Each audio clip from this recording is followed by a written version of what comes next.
Owasso Ram football on the Owasso Sports Network is presented by the following sponsors: Trails Inn Barbecue, Sooner Mobile X-Ray, All Things Cake, 918 Doco, Tulsa Tech, Big Biscuit, 918 Family Wellness, Raising Cane's, Capstone Roofing, Robertson Tire, Charlie's Chicken, Keith 2 Hometown Insurance, Nothing Bundt Cake, Jersey Mike's, Tulsa Accident Care Center, Restoration Chiropractic, Waldo's Chicken, First United Mortgage, Shields, Maury Funeral Home, Brew Coffee, Oklahoma's Credit Union, Jim Glover Auto Family, Ascension St. John, Tulsa Bone and Joint, St. Francis, Eagle Window Tent, First Bank of Owasso.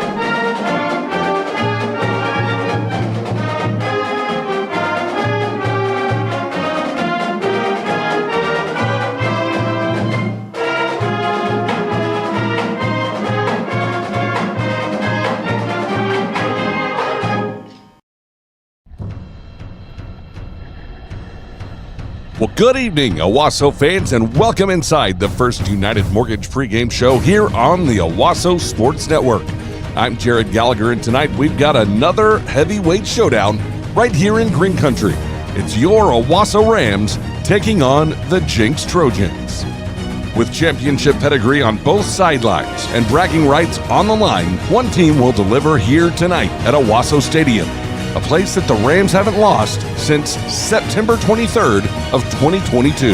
In fact, since 2017, the Rams have the best home field winning percentage in the state of Oklahoma, boasting a 42-3 record.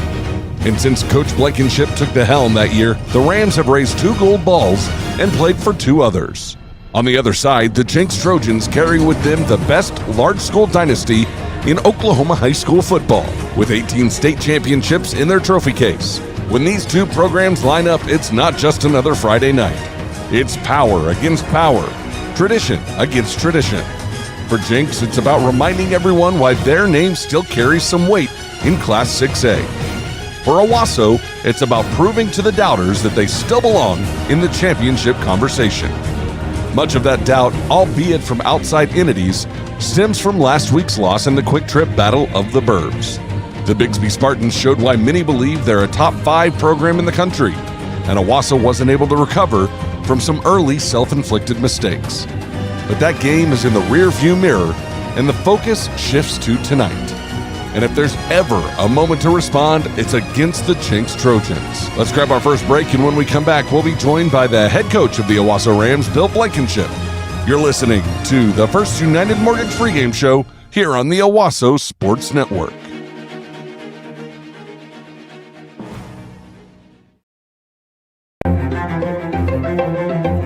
Life is yours to spend.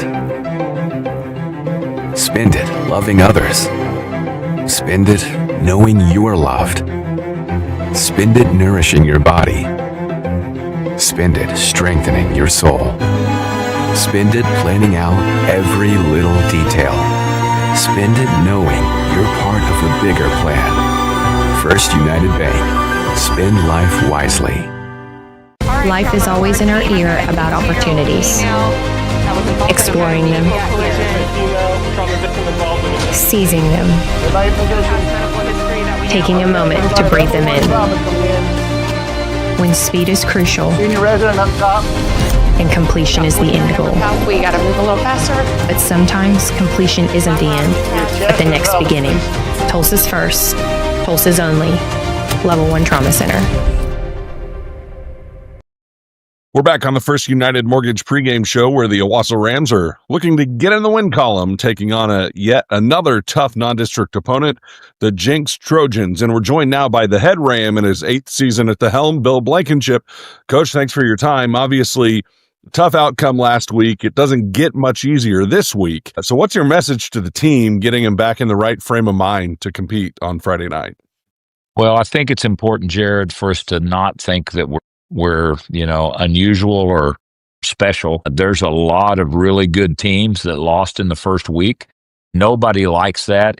It's, absolutely disappointing and discouraging. But whether you're in Austin, Texas, or Clemson, South Carolina, or South Bend, Indiana, gosh, you just go down the list. Tuscaloosa, Alabama. Yeah. I mean, you've just got to understand when you get big, important matchups, as the opener was for us, there's going to be a good team that goes away and licks their wounds a little bit. And we figure out if we're going to be the kind of team that's going to battle back and begin to grow into being the team we want to be when we get to the playoffs. Well, we'll move on after this, but I thought there were definitely some bright spots for Owasso in the Battle of the Burbs. Some guys that stood out to me were Julius Wilson. Tay Bethel obviously had some big catches. Sam Hoback, I thought, stepped up defensively. Yeah. Juan Razzo had a nice career. Yes. Opening game, kicking the ball. And then I think, obviously, not that I'm breaking any news here, but Jaden Hall, he's going to be an issue for a lot of defenses moving forward. Well, I think you're right.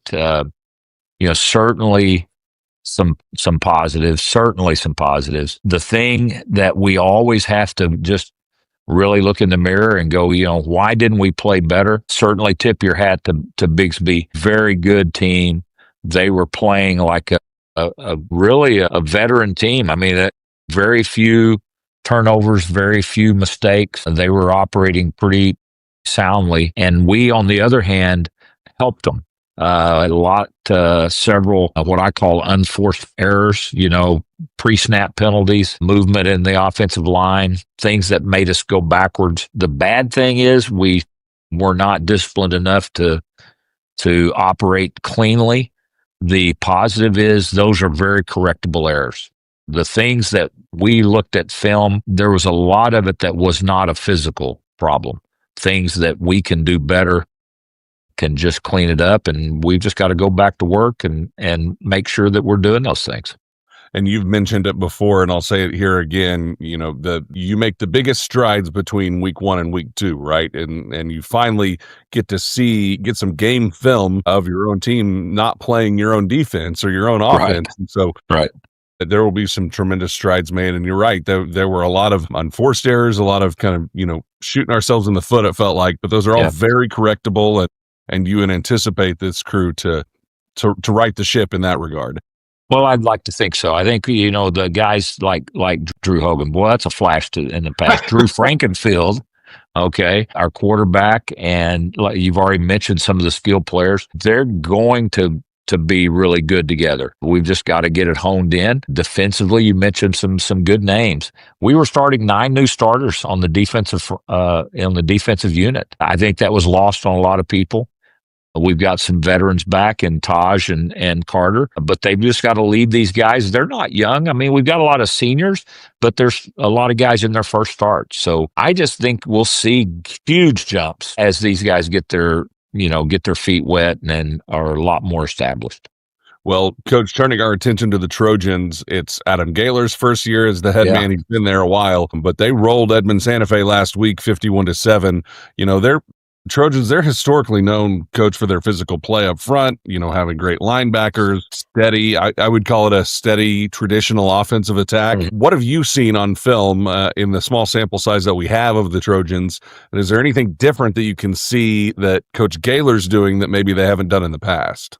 Well, I do think there's going to be some differences. I think there'll be some continuity. Gaylor has been the defensive coordinator. It's been pretty much his package for several years now as far as how they structure the defense. Very multiple, very really creative and sound, going to try to create problems for offenses. I don't expect any of that to change. There is leadership changes within his program besides him, new offensive coordinators, quite a few new staff members. So there'll be a lot of, I think, personality shift in terms of how they do things. The offensive coordinators with really a little more of a spread background and history, certainly been doing that more. But what is not changed is to have KD Jones back at running back and really kind of a hybrid position, because they'll throw him the ball. They'll give him the ball, at the eye back, but also, probably on speed sweeps. And any way they can get him the ball, they're going to do it, because he's absolutely explosive and dynamic. Yeah, he's definitely, probably a 25 touch a game Yeah. type of Oh, guy. yeah. You know, a 4,000-yard career rusher, and that's what a lot of people like to talk about is his rushing abilities. But he just has playmaking abilities. You know, and obviously, you know, signed with Oklahoma State. Last week he put up 200 yards and 5 touchdowns. One of those on the receiving end, 4 of those on the ground. But this will be the 5th time that we've faced KD Jones specifically. And if you look at the numbers, we figured out a way to kind of stymie his typical production over the last 4. You know, in those 4 games, he's averaging about 55 yards a game, under 4 yards a carry. This leading into my question, how much of the game plan is focused on stopping a guy with the talent like KD Jones has, containing him and forcing, you know, maybe their first-year quarterback to go out and make some plays? What does that look like? Because, you know, everybody's eyes are going to be on KD Jones. Well, first of all, you make me really nervous because I think the odds of being able to continue to hem him up are really diminishing as we talk, because he's going to get his yards.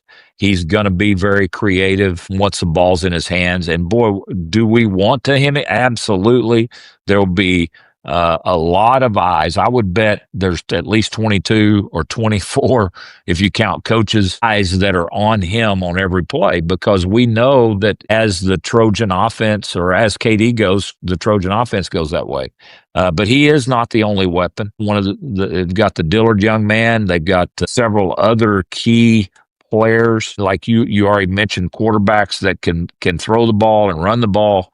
We don't have a big sample size. You know, all we have is this one game and a little bit of the preseason to evaluate. But what we've seen so far, these are dynamic guys. Now, I will say we will definitely know where number 2 is lined up, because that's part of the game plan, is to make sure we can identify and know where he is, where number 5 is. Those guys are incredible playmakers. Yeah, for sure. Well, Coach, one of the things Owasso's done really well over the last 7 or 8 years is winning at home. I mean, 42-3 inside Owasso Stadium since you took the helm in 2017. This may seem like a dumb question, but I want to get your vantage on this. Why is it so difficult for visiting teams to play at Owasso Stadium? Well, I think if we get more people to come and be a part of it, they'll see why it is, and we'll keep that a mystery. You know, I'm smiling when I say it. That's the very reason it's tougher, because we've had such great home crowds. It is a place that we're comfortable. I just think we've won a lot of games in the last several years. And so by nature of winning, you know, averaging, you know, 9, 10, 11 wins a season or more, that just means you're going to win a whole bunch of home games. And so technically it's just a math problem. But what we like to do is really talk about the dynamic awareness of how cool it is to play in Owasso Stadium. Yeah, for sure. You're not one to shy away from tough non-district matchups, Coach Blankenship. No. When you look at where you want this program to be come playoff time, how does a game like this, a game like Bixby, these non-district matchups, how does that help you measure your progress and your potential success moving on? Well, for as long as I can remember, and I've been coaching a long, long time, we've always looked to have a tough non-conference, non-district schedule because of the readiness you have for the grind of the playoff season. And so I wouldn't tell you that we looked for all of these brutal games that we're going to always have on the schedule, but we're not going to shy away from it either. The fact that Bigsby has been the standard for a few years, and we're going to play them as much as we can play them, because that's how we're going to get our program up to being the standard. Jenks is the second winningest program behind us and Bixby, and so I think to have them on the schedule makes a whole lot of sense.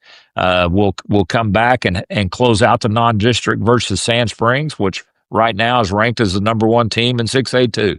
Coach Klink and his crew will absolutely be on fire to come in here. Again, I wish there was a way for us to schedule up some automatic dubs, but I think it's better for us to have to work for it and grind through it and get ready for the real season in the district play. Finally, Coach Blankenship, what is Owasso's pathway to victory this evening? Well, I'm going to bounce it off of what we did last week. We have got to eliminate our own self-inflicted wounds. not do the foolish penalties, the things that are going to get us behind the chains on offense, or to give free first downs to the defense, or for our defense to give free first downs to Jenks's offense. I mean, we've got to make it be earned. If we'll do that, if we'll clean up that piece of it, then I believe it's playing with incredible physicality. I think this is going to be one of those games where you're going to have to be pretty good in the trenches. You're going to have to be good inside the box. We're going to have to, when we tackle, we've got to wrap up and tackle. We're going to have to run through some tackles with our offense. And I think those will be the key things, being clean and being physical. Appreciate the time, Coach. Let's go get them. Let's get it. All right, Jared. See you.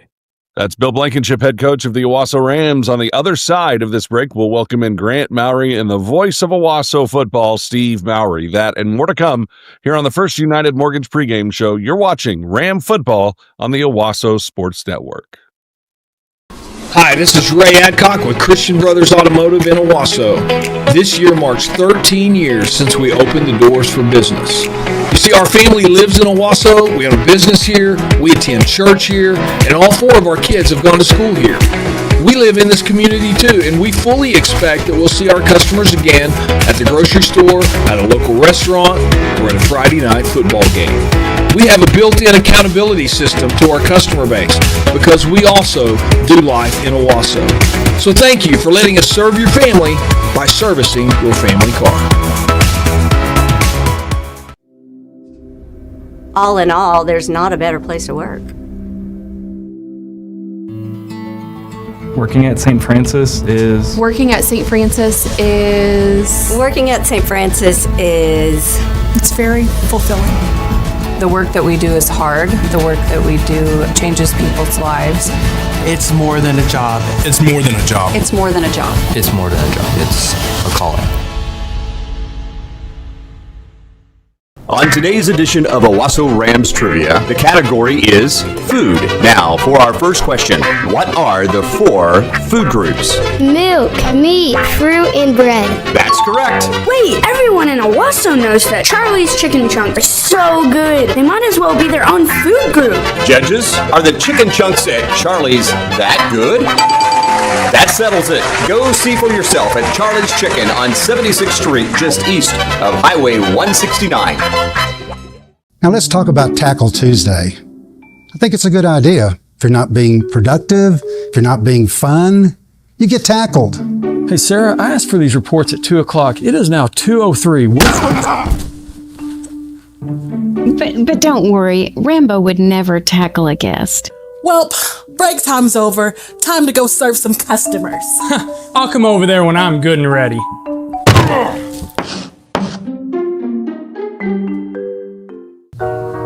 Yo, my guy, trying to get some bread. I need that moolah for my new drip. You feel me? It's low-key urgent. He's trying to do a withdrawal. Bet broski, you finna lock in that cheddar and glow up real quick. Hey, I see you, Granny.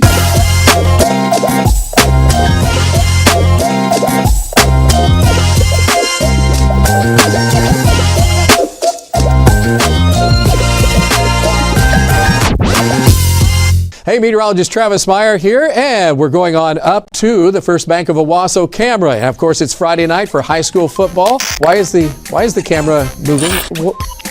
Production, can you give me a shot of what's going on? Is that Rambo? Rambo, what are you doing with the camera? You're live right now. Rambo, what are you doing? Are you dancing? Yeah, it's nice that you can dance and all that type of stuff. That's great. You know, it's wonderful. What are you doing? Okay, let's cut this feed. Yeah. Oh. This is Ray Adcock with Christian Brothers Automotive in Owasso. At Christian Brothers Automotive, we send you photos and videos and diagnostic equipment screenshots and follow that up with an explanation. Because film don't lie. A photo's worth 1,000 words, and seeing it is believing it. For us, being honest is paramount. Earning your trust is the most important thing to us. We may not have always gotten it right the first time, but we've always tried to be transparent about everything we've done. So thank you, Owasso, for letting us serve your family by servicing your family car. Okay, gang, the game is tomorrow. Where's Rambo? Has anybody seen Rambo? Oh, come on, let's go. Come on, go find him. Hey, come Coach B, we're going to need your help. We got a season to play. You haven't been out here. Get that look off your face and let's get to work. Just wait. That way.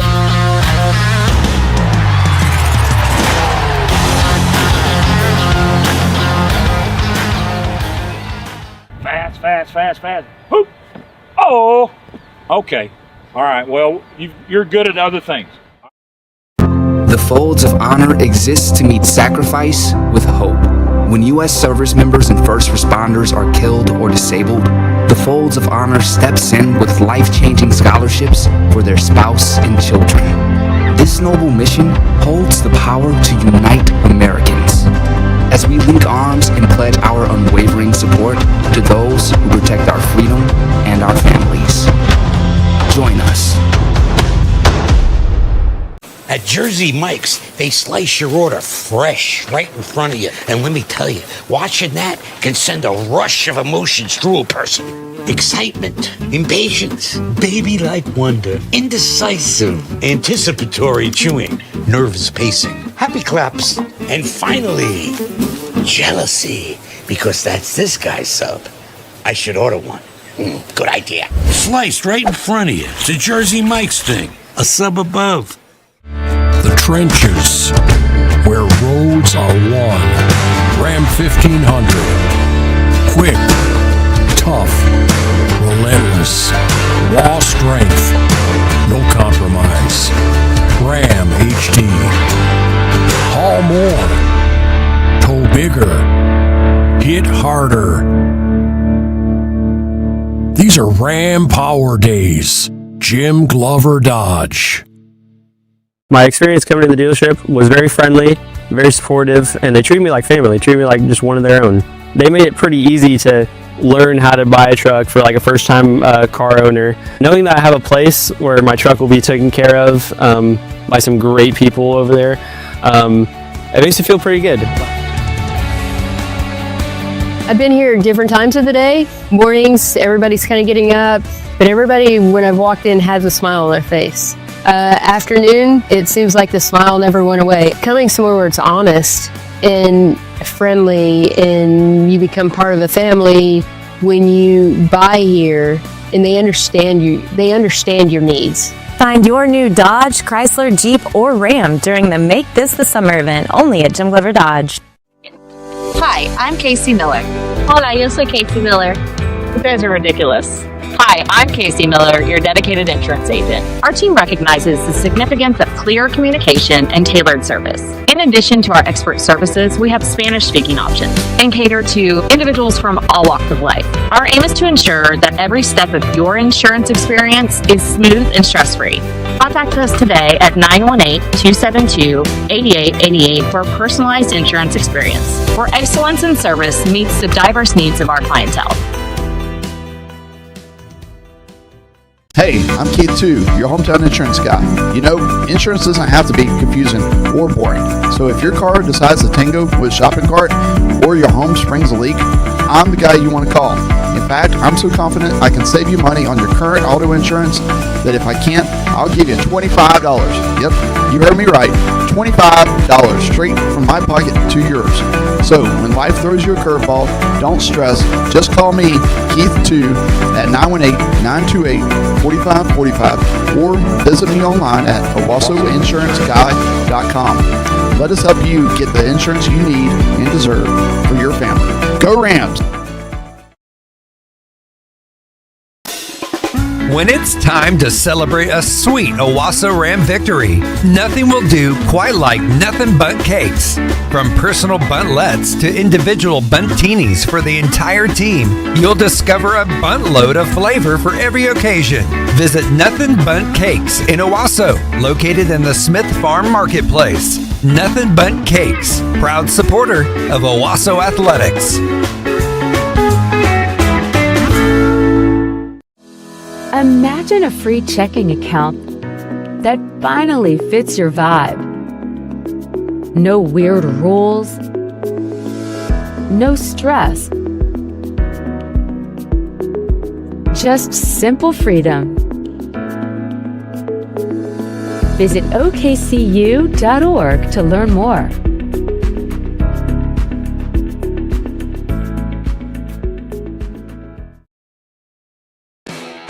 When it comes to family dinner, Waldorf chicken makes everyone happy. Kids love the hand-breaded tenders and creamy mac and cheese. Parents love the deal. Every Tuesday, Kids Eats free with the purchase of an adult entry. Whether you are craving sandwich, wings or fresh salad, Waldorf has something for everyone. With 3 Tulsa area locations open 7 days a week, plus catering for any event, Waldorf Chicken serves up flavor and smiles. Waldorf's, where family favorites are made fresh every day. At Restoration Chiropractic, Owasso graduates Dr. Bryce and Dr. Allie Colt know true health starts with your nervous system. That's why they use the Integrator, the only FDA-approved adjusting instrument, so there's no twisting, popping, or cracking. Restoration is just one of 5 offices in the state offering this precise, gentle technique. By restoring clear communication between brain and body, kids focus better, athletes perform stronger, and families heal naturally. When it comes to your health, trust the doctors bringing cutting-edge care back to their hometown. Did you know every major professional sports league uses soft wave therapy? From the NFL and NBA to MLB and the PGA. Top athletes trust it to recover faster, heal injuries, and stay in the game. At Restoration Chiropractic, Owasso graduates Dr. Bryce and Dr. Allie Colt bring that same cutting-edge technology right here to Owasso. Softwave activates your body's very own resident stem cells to start the healing process in the damaged area. Whether it's the knee you keep putting off surgery on, a herniated disc, or neuropathy in the feet, come get your first session at Restoration Chiropractic for just $50. Hey Owasso, you know these guys are big Ram fans. Before you take another Ram road trip, make sure your car is ready to go with a visit to your local Robertson Tire. From new tires to oil changes and so much more, the Robertson family has you covered. Visit them at 8431 Owasso Expressway or find one of their 14 locations all across the Tulsa Metro. Robertson Tires, keep rolling with Robertson.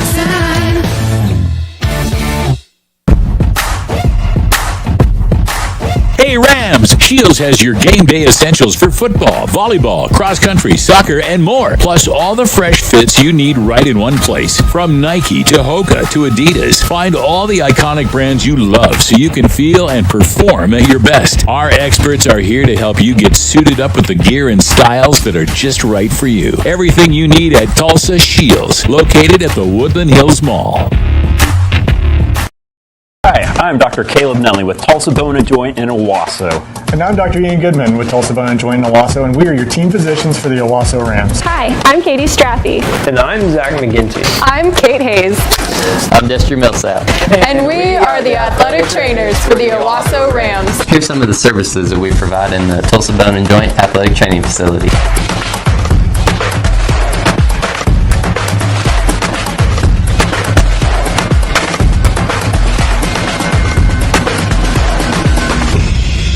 There's barbecue, then there's barbecue. Trails Inn is the barbecue headquarters of the Owasso Rams. Owner and longtime Ram fan John Cash uses locally sourced ingredients, and their meats are cooked low and slow over pecan hardwood. Trails Inn Barbecue serves smoke-blasted barbecue that is long on flavor and short on pretense. Trails Inn Barbecue is here for all your dine-in and catering needs. Trails Inn Barbecue, located at 8888 North Garnett Road in Owasso. Proud supporter of Owasso Athletics.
At Jersey Mike's, they slice your order fresh right in front of you. And let me tell you, watching that can send a rush of emotions through a person. Excitement, impatience, baby-like wonder, indecisive, anticipatory chewing, nervous pacing, happy claps, and finally, jealousy, because that's this guy's sub.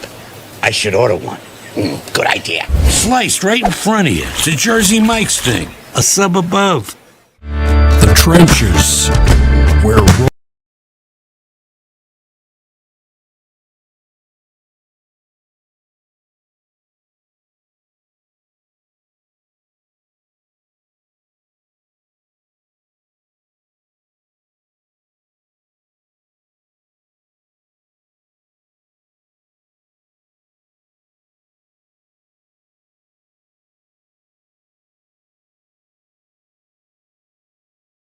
roads are one.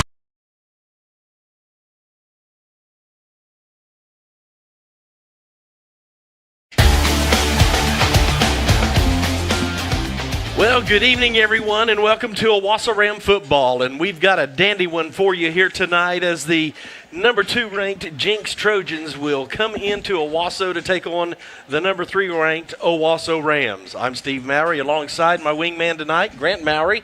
Rob Williams here getting ready to punch up those numbers, and then our Owasso Sports Network crew doing a fantastic job for us as well. Beautiful evening here tonight at Owasso Stadium, and very unconditional type weather for this time of the year. Temperatures, man, they might be below 70 degrees, the wind out of the north, and just a beautiful evening for football here at Owasso to kick off this.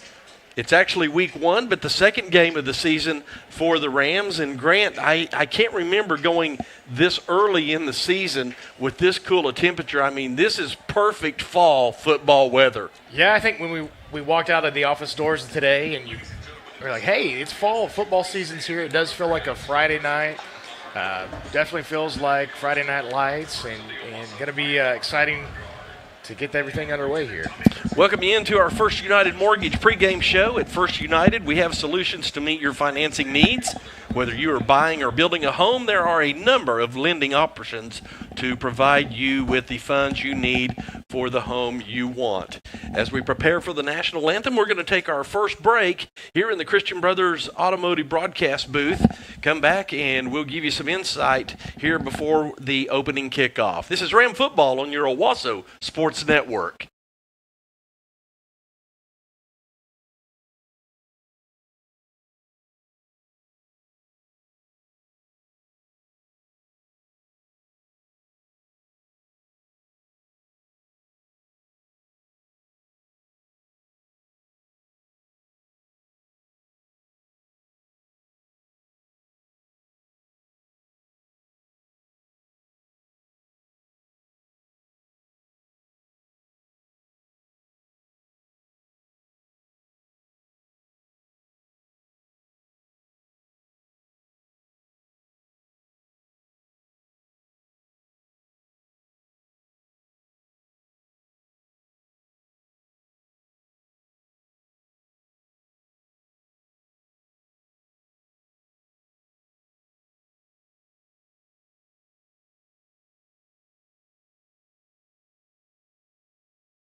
Welcome back into the Christian Brothers Automotive broadcast booth as the Pride of Owasso with a great rendition of the national anthem, and then what looked like a Black Hawk flyover here at Owasso Stadium. Zach Duffield, the Owasso athletic director, working into his bag of tricks, and a beautiful way to start the evening. Beautiful weather here tonight here in Owasso. As we mentioned, we are in our First United Mortgage pregame show. Want to thank you for joining us here tonight. The Rams coming in with a record of 0-1 on the season as they fell to the Bixby Spartans last week. That game was brought to you at the University of Tulsa, and Jenks was a winner over Edmond Santa Fe in big fashion, 51-7, as they defeated the Wolves. And this will be a true test between these two Tulsa County ball clubs here tonight, as Adam Gaylor will come in. This is his first season as the head coach of the Jenks Trojans, taking over for former Owasso Ram standout Keith Riggs, who retired after winning a couple of state championships. Did a fantastic job. Both of those people were able to get some coaching tips, if you will, under the legendary Alan Trimble. And then for the Rams on the other side, Coach Bill Blankenship bringing in his staff of assistant coaches as well for another classic matchup between the Jenks Trojans and the Owasso Rams. Of course, many of you might remember that great triple overtime game in the semifinal over in Claremore, where the Rams in 3 overtimes able to come away with a 30-27 victory. That was after defeating the Trojans earlier in the season, and the Rams actually on a 3-game win streak over the Trojans. So tonight, a lot of questions here, Grant, as we get ready for this ball game.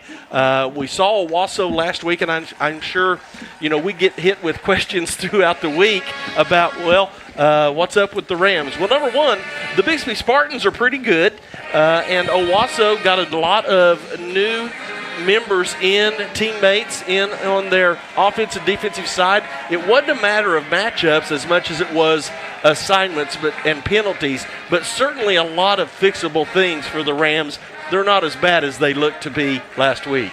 No, I agree. I think we have a very talented Bixby team this year. And you look at the Rams, you always talk about early in the season, these guys that I think we have 9 guys on defense that did not start last year. And you talk about the speed of the game. As you get later in the season, the game starts to slow down. You start to see things able to react a little faster. So I think just a couple games under the belt, maybe a little bit of the atmosphere down at TU against a good quality team like Bixby. I think we have a lot of talent on this offense, this defense, and hopefully after a film session last weekend, these guys are able to learn a little bit, come out and be better this week. The Jenks Trojans coming out onto the field will give you the uniform report here tonight. The Trojans are going to be in all white with the maroon helmets and the Jenks across the helmet. Owasso is breaking out the black jerseys. This is the first time with the white numerals trimmed in red, the traditional Ram helmet with the white horns, and the red pants with the double stripes. So we'll definitely be able to tell them apart. Even more importantly, we can see those numbers rather easily on the Rams jerseys here tonight as we get ready here just moments away from the kickoff. Grant, I know when you think about what the Rams need to do to be successful, one of the things is going to be tonight looking at the line of scrimmage and trying to, establish the running game up front. Yeah, I think definitely these guys, a lot of talent with the offensive line here at Owasso. I guess last week, looking at everything, we tried to throw the ball. Bigsby was stacking the box. We had a lot of trouble getting the ball downfield. So tonight's important. I think we're going to see Jaden Hall getting in space a little bit better, using him differently. Maybe a screen play, a little bit of tailback flare pass, getting him a chance to touch the ball, get his confidence going, but not by just turning around and handing it to him. Team's getting ready to come out onto the field. We want to give you those Casey Miller starting lineup for the Rams tonight as they continue to file in here at the stadium. A great crowd here on hand tonight. The Rams will receive the opening kickoff and will take the field on offense first as Jenks will tee it up. Temperatures running around 68, 65 right now, and bit of a breeze coming out of the north. I didn't feel it quite as much when we were down on the field.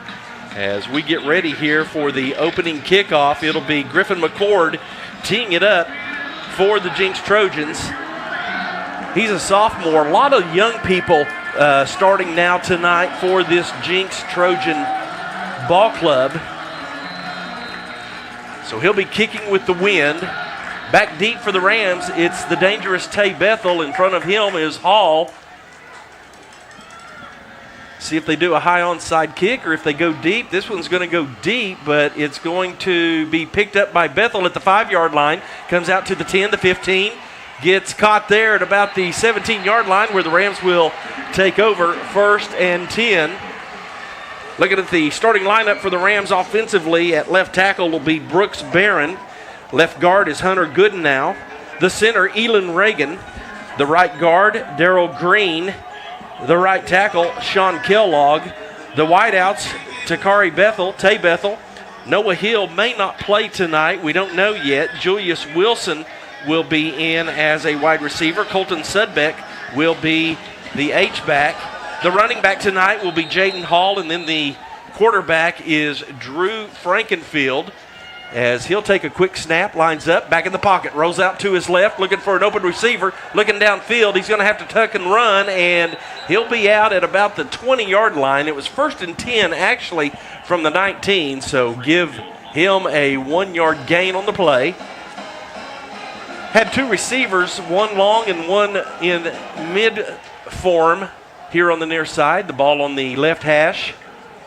They're actually going to spot him at the 21. Now a handoff to Hall up the middle. Got some room, and he breaks free for a moment. Just couldn't get away from that last tackler, but he's able to pull the Trojans out near the 35-yard line. That'll be a first make of Owasso, 1st and 10. Rams will go fast.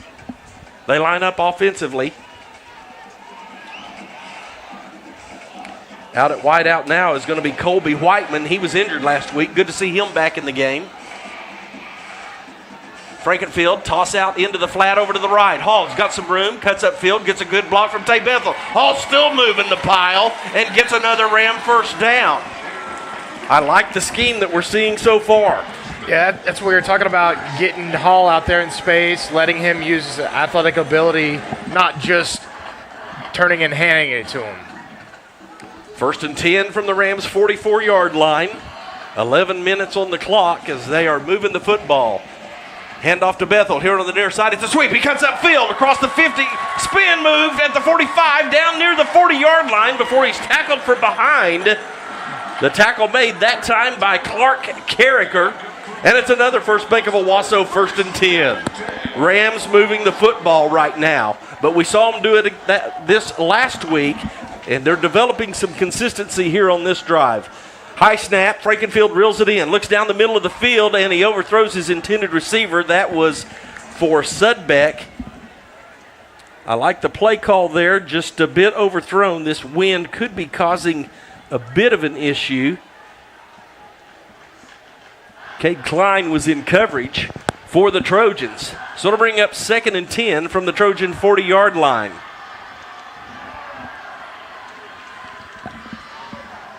Rams get the play called in from the sideline. Hall to the left of Frankenfield. 2 receivers right, 1 to the left. Julius Wilson in the game. The pitch out to Hall here on the near side. Cuts up field and gets across the 35-yard line near the 34. Nice gain on the play of 6 yards. Brings up 3rd and 4. Got to think this is probably 4-down territory. Bethel and Whiteman again out on the far side. Julius Wilson here on the near side. He was a bad matchup last week. You expect him to be a bad matchup this week as well. Here's the snap. Hand off to Hall. Goes patiently on the right side near the 30, and he's going to be pushed forward for another first bank of Owasso, 1st and 10. Rams winning the line of scrimmage right now. Yeah, and you're seeing a lot of good pre-snap movement from the offense, creating a little eye candy. And Rams are firing off the ball down front right now. And Hall's running the ball hard tonight. Kind of like what we're seeing here early. A little bit of energy from this Ram offense. 1st and 10 Rams from the Trojan 29-yard line. Frankenfield brings a man in motion. It's Whiteman from the right. He's going to throw out quick to Whiteman. He spins to the outside.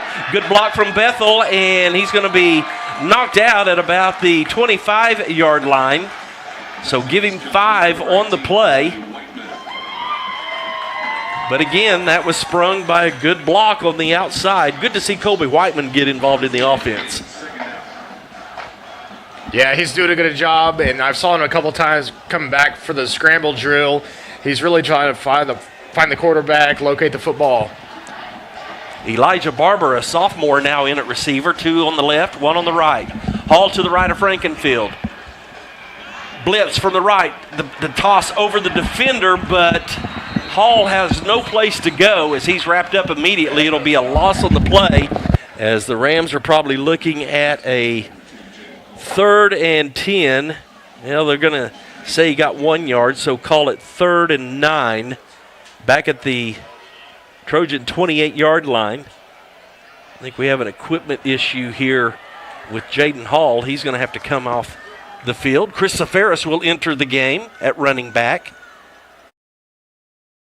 He's more of the battering ram, if you will. 2 receivers left, 1 to the right. Frankenfield with the snap.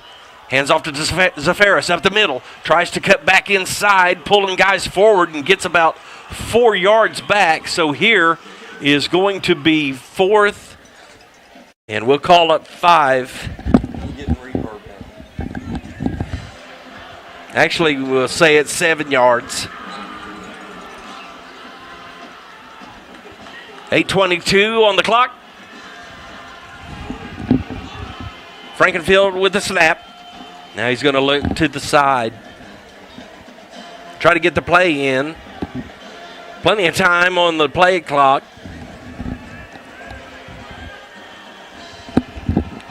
Frankenfield with the snap, back in the pocket, looks over to the right side, into some traffic, and the ball is knocked away, intended for Julius Wilson, but in coverage that time. It looked like Caleb Dillard on the side. And so the Rams turn it over and downs.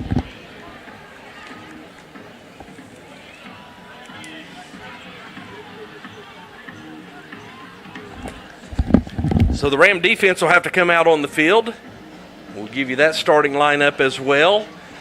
The defensive line, Taj Overton, Christian Turner, and Ben Duggins.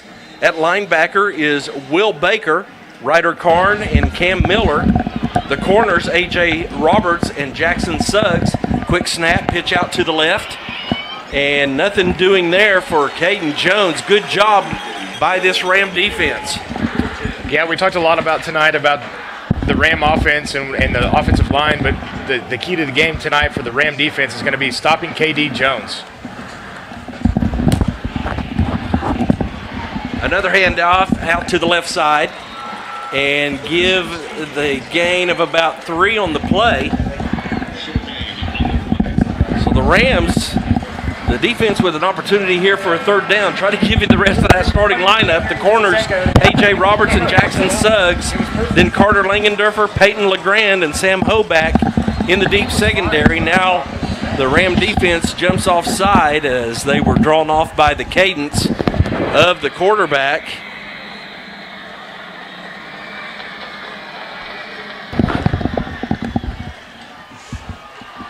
Landon Kizer was able to draw the Ram defense offside. That was a problem last week, but more on the offensive side than it was defensive. So it'll be 3rd and 2 from the Jenks 34-yard line. See if this Ram defense can stiffen. Bring a man in motion left to right. They're going to go heavy on the right side, and I think we're going to have motion by Jenks, so they're going to give the 5 yards right back to the Rams. So now it's time to make a decision. Boy, it'd be kind of difficult to see these guys right here that deep in your own territory. Big key drive here in the opening first quarter. So the penalty moves the ball back to the Trojan 29-yard line, 3rd down and 7. Feel a lot of energy here in the stadium here tonight. The Ram fans are showing out.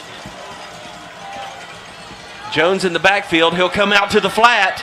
They fake the throw to him, looking back to the left. A hold on the inside as the penalty goes down. Kazar is going to try to run, and he's not going to get but across the 20-yard line. 2 flags on the play. And so it'll be a determination as to whether or not the Rams want to take this penalty or to put the Trojans in a 4th and long. It looks like they declined the penalty. And so the Trojans will line up to punt the ball away. Tay Bethel will receive the punt if he's able to. He'll line up at the Ram 43-yard line. Back to punt is Caleb Dillard. His punt is a nice high punt. Gets stopped by the wind a bit, although he has the wind behind him. Gets an Owasso bounce that's hit by the Trojan player. And I believe the Rams are going to get the ball at their own 40-yard line. Great starting field position for the Rams. Yeah, and we talked about it last time. Just a good opening drive by Owasso. Good push up front. Owasso offensive line doing a great job down in the trenches. But again, unable to execute, get points on the board. But a good turnaround stop by the Ram defense. So Drew Frankenfield will bring his offense back out on the field. 2 receivers to the right, 1 to the left. Hall to his left. Hall cuts inside, back outside, now back inside as he's across the 45 to the 47-yard line. Good blocking by the left side of the Ram offensive line. Give him 6 on the play. That'll bring up 2nd and 4. Rams line up quickly. Frankenfield, pressure coming from the right side. Quick throw out to the right side. Caught by Bethel, loses his footing for a moment. Gets back up, but not before a host of Trojans can be around him. We're going to have a late flag. It was a defensive penalty as the play was called dead, but the Trojans continued to fight with the runner, and that was Ace Gilliam who'll be penalized, and this may be a penalty of the big variety. It appeared Tay Bethel kind of almost juked himself out, but I think when he went down low enough to the ground, his wrist touched the ground, so he was down. A little bit of a late call by the ref there, but obviously the ball is called dead there, and a lot of just continuation there after the whistle. 1st and 10 Rams from the Trojan 42-yard line. They fake the sweep. Frankenfield will keep, run up the middle, try to spin, and he'll be stopped at the 37-yard line. Gain of about 5 on the play. Want to thank our first quarter sponsor, First Church. First Church of Owasso, where we love Jesus and love like Jesus. Visits First Church with 3 worship times now on Sunday or online at firstchurchok.com. Throw out to the outside and cut down at the knees was Hall that time, and he took a shot, and he's going to have to come off the field, Grant. That was probably an ill-advised pass that time by Frankenfield as he led the runner right into the defense. And well, that's a really good read and jump there by Ace Gilliam. Can ill afford to lose that young man, Hall. So Chris Zafaris will come into the game. 3 receivers to the left. Frankenfield with an extra blitzer, throws one over the middle. He's got Tay Bethel, who takes a shot, gets a flag for targeting, and makes the catch. Tay Bethel is special. Yeah, just a really unbelievable job hanging in there. Tay a little shaken up running off the field right now. You just hope he's got a little bit of a stinger. But he took a shot, hung onto the ball well, and bounced off the turf. But a big first down for Owasso. So again, the Rams doing a good job moving the football, Grant, as they are back in deep Jenks Trojan territory, and this penalty will move the ball well into the red zone. See where the officials finally mark this down. It's going to be just inside the 10-yard line, so it'll be 1st and goal.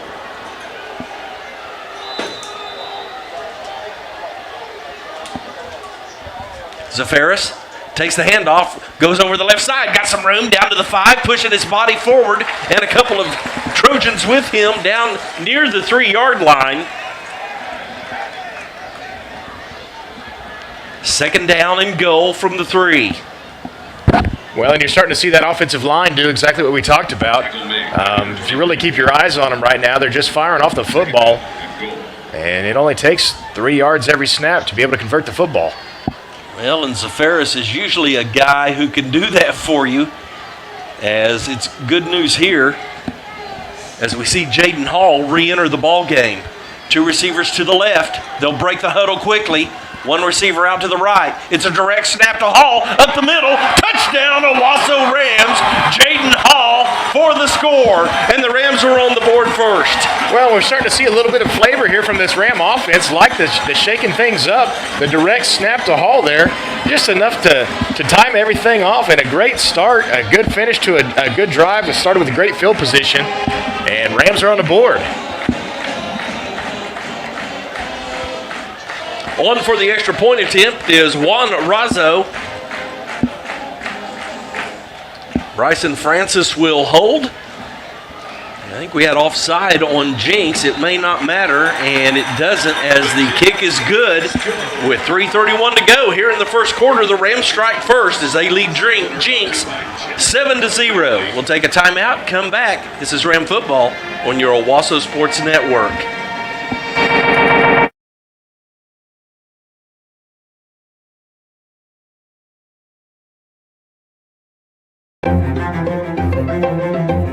Life is yours to spend. Spend it loving others.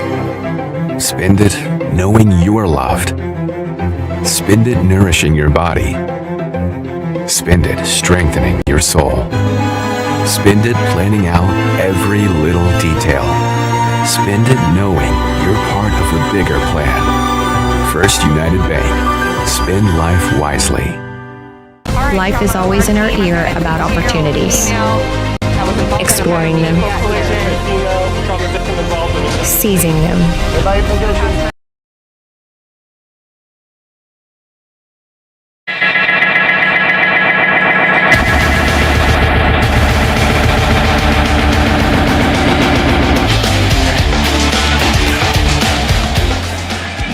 Welcome back to Owasso, where the Rams able to complete a 59-yard drive in 7 plays, covered 2 minutes and 41 seconds as they lead Jenks 7-0. And this is going to be a high onside that is going to be a fair catch by Jenks at their own 28-yard line. So Coach Blankenship, thinking probably could not kick it into the end zone into this win, chooses that, and Jenks, I thought they had an opportunity for a return, but they took the safe play that time and just made the fair catch, and they'll start over 1st and 10. But I like what I saw on that drive, Grant, really a mixture of plays, inside, outside, and then the finish by Jaden Hall. Yeah, you get a good stop by the Ram defense and turn around and drive the field. That's a great execution. Throw out to the left side to Caden Jones. He's got a little bit of room there. The Rams again, and another flag on the play. I believe this is going to be a hold on the receiver on the outside, Caleb Dillard. And the Trojans just with a bucket full of miscues here in the early going. Well, and you're seeing the Trojans, I mean, they know they've got to get KD Jones the football, just like we talked about getting Jaden Hall going. And you're seeing them try to start getting KD Jones out in some space, let his athletic ability take over. However, he hasn't really had a lot of success against the Rams in these last 3 games. He'll be going to Oklahoma State to play for the Cowboys. So you had to say it, didn't you? He hadn't had, but it's the first quarter. You had to say it. We know a couple guys going to Oklahoma State. We know a couple that are already there. A couple here tonight, back in the crowd. 10-yard penalty backs the ball up to the 17-yard line. Kazar back in the pocket, throw to the outside, catch is made, tackle is made. The receiver that time on the catch is Malachi Dillard. The tackle made. Ryder Karn, I believe, on the tackle. Quick handoff to the left side. Rams try to bunch it up. Jones trying to break away, and he is slammed to the ground by Taj Overton. Taj Overton was not pleased with the game that he had last week, and he was not about to repeat that here tonight as he makes his name known early. All right, you said it. I mean, he just truly slammed K.D. Jones to the ground. So now it'll be 3rd and 8, a big down here for the Rams. Trojans with 3 receivers to the right. Jones in the backfield. Fake the handoff. Play action. They force the quarterback out of the pocket. He's got some running room. Here come the Rams. Kazar's going to be able to turn upfield just beyond the 45-yard line or right at the 45-yard line. So an opportunity for the Rams to get a stop as Jenks comes up with their first down of the game here at the 2:06 mark of the first quarter. And that's frustrating. It's really good coverage down the field, but it's hard to look back.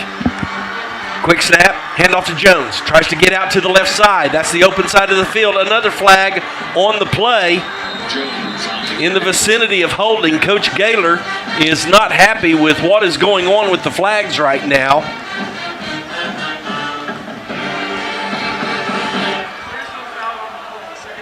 There is no foul on the play, so the gain of 7 yards is going to stand as the ball will be spotted in Ram territory at the 48-yard line. Under 2 minutes to go here in this first quarter, brought to you by First Church here in Owasso.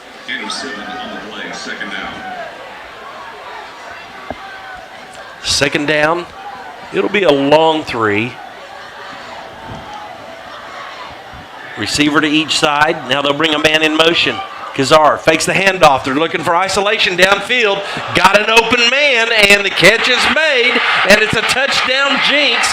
Grant, we saw that last week by Bixby, and it happens here again tonight as the Rams broke down defensively. It was just an easy throw and catch for the Trojans. Yeah, pretty good. Just a kind of a slant and go route, and got committed to the safety, just kind of committed to the middle of the field. And he's wide open, able to make an easy throw and catch, getting 6 points on the board. And so Jenks able to strike quickly, and an opportunity here to tie the game or go ahead. Let's see what they decide to do. I think they're short a couple of players.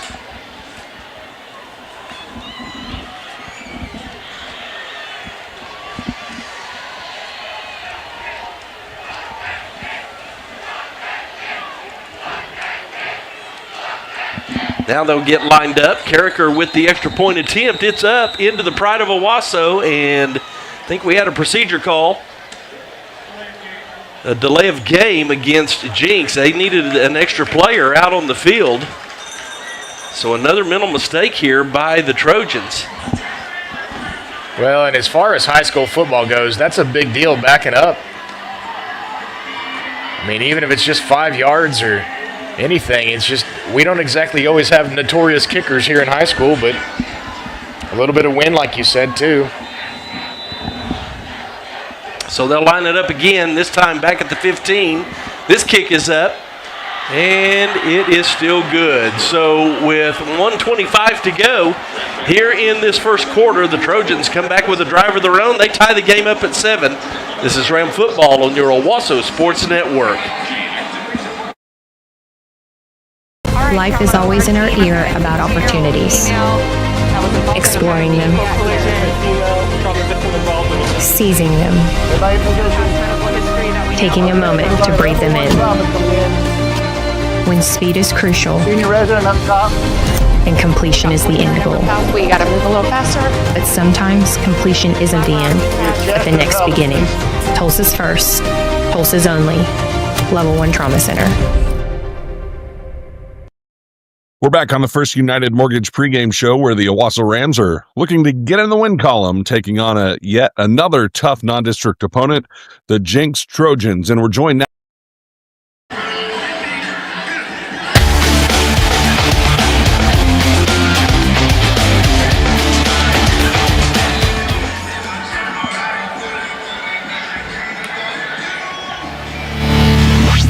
Welcome back as Jenks prepares to kick off to the Rams. They choose to kick it deep. It'll be fielded by Bethel at the 5. Out to the 15, got some room, breaks to the left. He's got speed to the 35-40, 45-50 at midfield, the 40, down to the 30, and before he's wrapped up, what a return by Tay Bethel as the Rams will start 1st and 10 at the Jenks 24-yard line. Well, you just love Tay Bethel. He's just such an electric guy, and he saw this window, and you can see him just literally focus up and hit that extra gear. Surprising he got caught up over here. Great angle by, I think it might have been the Trojan kicker there, but 71-yard return there for Tay Bethel. So the Rams with a short field.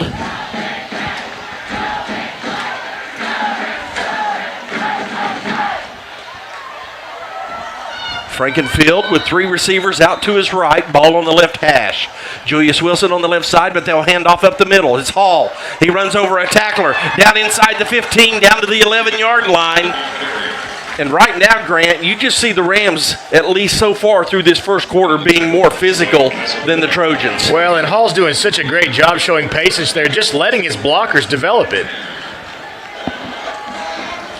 Another handoff, this one not quite as successful. That was the first bank of Owasso, 1st and 10. As Hall brought down after a 2-yard gain, that'll bring up 2nd and 8. Ball spotted at the 11-yard line. The Rams could get a first down at their at the Trojan 3-yard line. Clock continuing to run. The Rams will have to run at least one more play here in this first quarter as it winds down.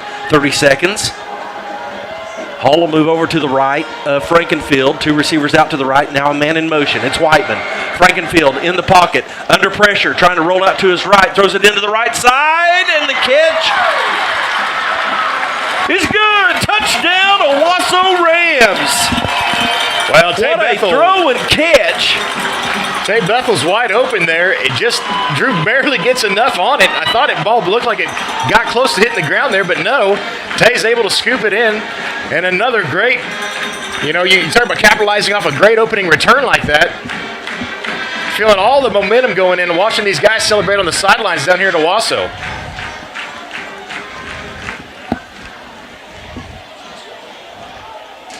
Razzo for the extra point. Francis with the hold. It's down. The kick is up. And it's good. 17 seconds to go here in this first quarter, and the Rams respond with a big throw from Drew Frankenfield to Tay Bethel as the Rams lead 14-7 over Jenks. This is Ram Football on your Owasso Sports Network.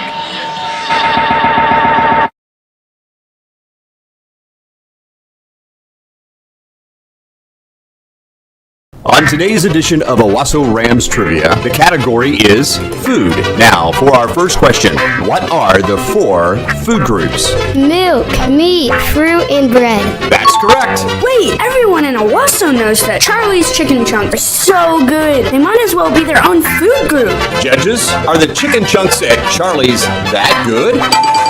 That settles it. Go see for yourself at Charlie's Chicken on 76th Street, just east of Highway 169.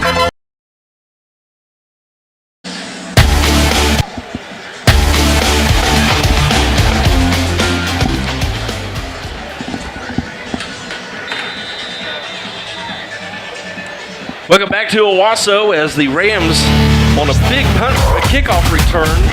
After Jenks scores, Tay Bethel returns the ball 71 yards down to the 24-yard line where the Rams in 3 plays in 55 seconds regain the lead 14-7. High onside here on the near side, and it'll be a fair catch once again at the 31-yard line.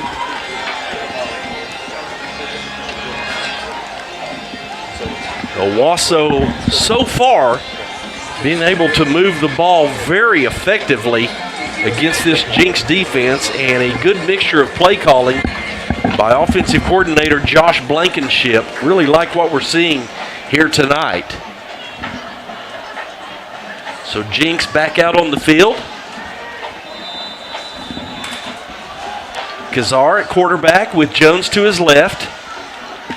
Brings a man in motion. It's Dillard right to left. They fake the handoff up the middle. Jones tries to squeeze in the middle, and he is stacked up at the line of scrimmage. May have gotten a yard on the play. But this Ram defense, Taj Overton in on the mix again with some help from his friends.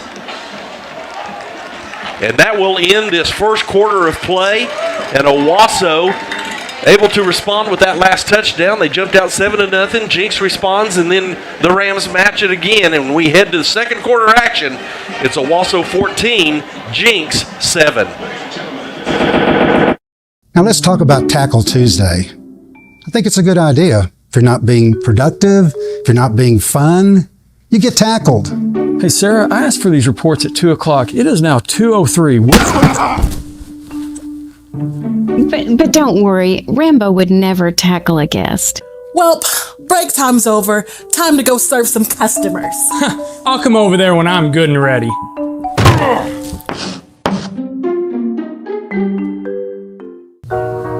Yo, my guy, trying to get some bread. I need that moolah for my new drip, you feel me? It's low-key urgent. He's trying to do a withdrawal. Bet broski, you finna lock in that cheddar and glow up real quick. Hey, I see you, Granny.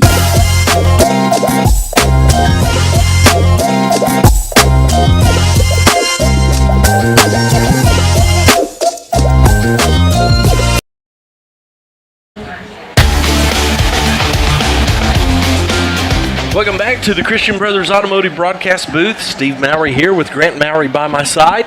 Rob Williams punching out some numbers as we appreciate you joining us here. 2 touchdowns in that first quarter presented by Jim Glover Auto Family. Jenks with a run up the middle and trying to hurdle the Rams, but unsuccessful. That'll be Jones. Peyton LeGrand in on the tackle. That'll bring up 3rd and 4 from the Trojan 32-yard line. Rams coming up tight defensively, daring the Trojans to throw the football. Boom. And almost busting it all up. Who was in the backfield? That was Taj Overton Grant. He almost was there for the handoff, but Kazar, with great awareness, able to pull the ball back from the running back and break up the middle for a first down. Looked like that was going to be a great defensive play, which it was. Kazar looks to his right. He's under pressure. He's going to run out to his left. It's going to be a foot race, and coming over, had a chance to make a tackle, and finally making the tackle, Cam Miller.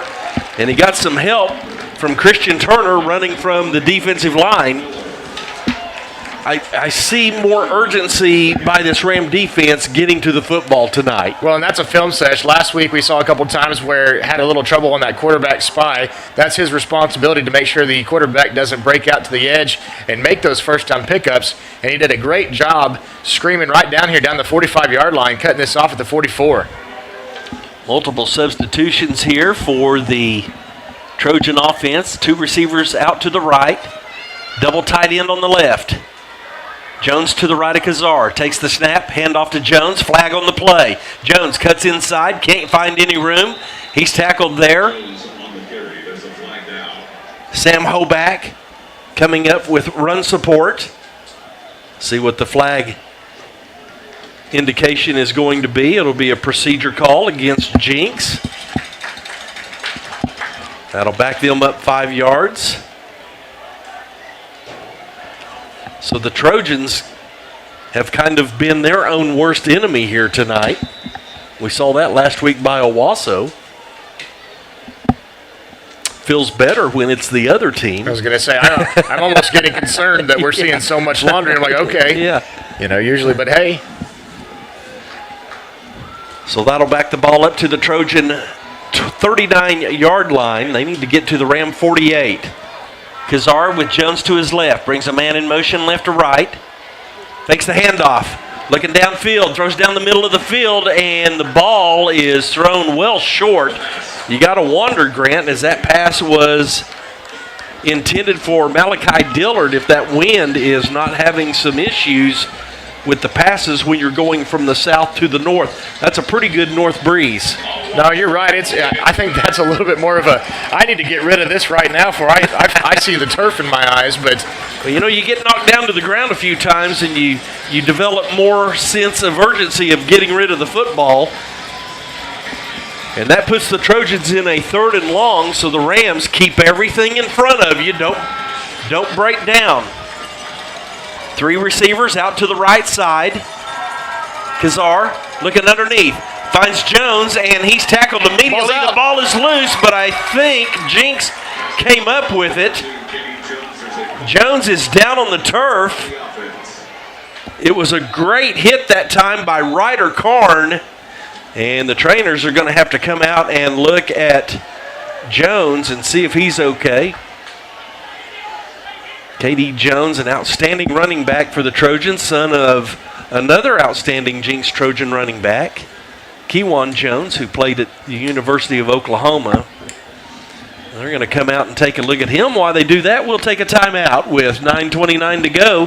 Here in this second quarter, it's Owasso 14, Jenks 7. The Folds of Honor exists to meet sacrifice with hope. When U.S. service members and first responders are killed or disabled, the Folds of Honor steps in with life-changing scholarships for their spouse and children. This noble mission holds the power to unite Americans. As we link arms and pledge our unwavering support to those who protect our freedom and our families. Join us.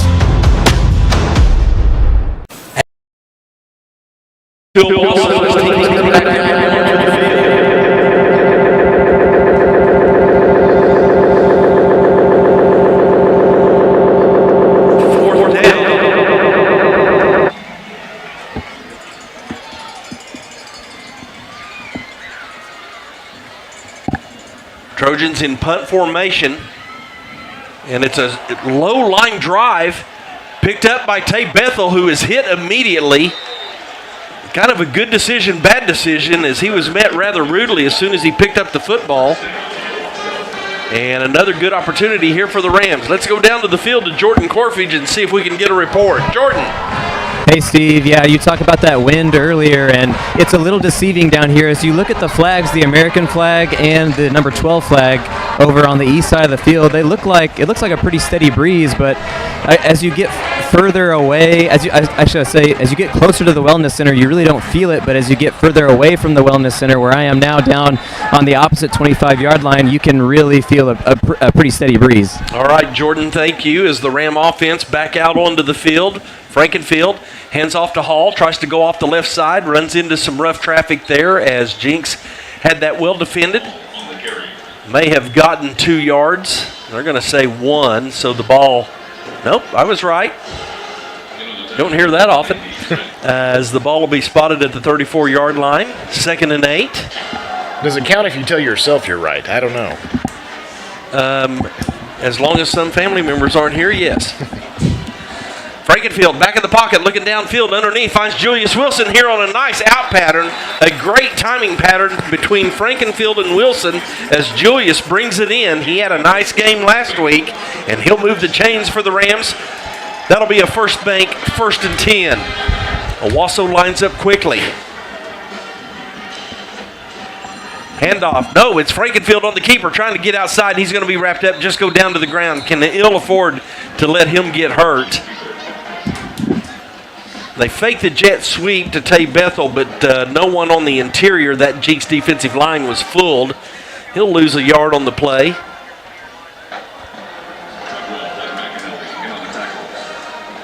It'll be 2nd and 11 from the Owasso 44-yard line. 8:10 to go here in this second quarter. Frankenfield with Hall to his right. Looked at Hall, throws it over the middle. It's a middle screen and a nice catch, but Jenks gets there quickly. We got a scrum going here, and the Ram offensive line comes up and pushes the pile forward. What looked like was going to be a 3-yard gain turns into a 9-yard gain. Well, that's what you've talked about, one of your favorite targets to see in the offense this year, Colton Sudbeck, kind of the sleeper. Just slid in behind his big offensive line, and Frankenfield able to feed it over the middle. And now the Rams looking at a 3rd and 2 from the Trojan 46-yard line. Direct snap to Hall. He's going to run to the middle. Got some room. The 30, 25, 20, 15, 10, 5. Touchdown, Owasso Rams. A direct snap, a run up the middle, and a touchdown. Boy, that's pretty exciting out of something that looks so simple, but when you're just fired off the football and Jayden Hall is just being explosive tonight.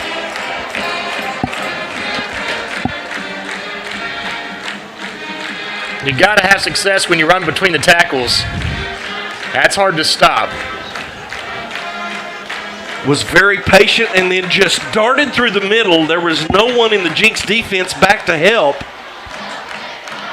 As Juan Rizzo will step up for the extra point attempt. His kick is up, and it's through the uprights. With 7:14 to go here in the second quarter, Owasso 21, Jenks 7. This is Ram Football on your Owasso Sports Network. My experience coming to the dealership was very friendly, very supportive, and they treated me like family. They treated me like just one of their own. They made it pretty easy to learn how to buy a truck for like a first-time car owner. Knowing that I have a place where my truck will be taken care of by some great people over there, it makes me feel pretty good. I've been here at different times of the day. Mornings, everybody's kind of getting up, but everybody, when I've walked in, has a smile on their face.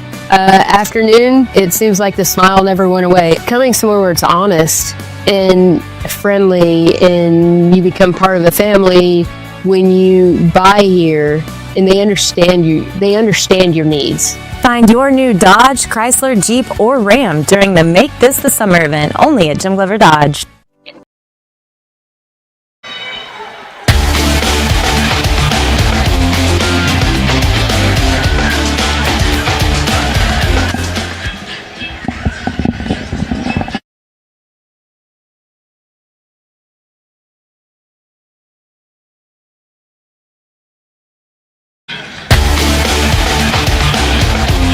Welcome back to the Christian Brothers Automotive Broadcast booth, where the Rams have extended their lead 21-7 with 7:14 to go here in this second quarter. Let's throw it down to Jordan for a moment and see if he's got a report for us. Jordan. I might be Jim Cantore tonight, Steve. I might be fully on the wind tonight. Wind has kind of picked up actually since we just talked, but we haven't seen much of an effect. We've given a few deep passes that maybe it has, but we'll see how that develops here in the second half. All right, Jordan, thank you. Won't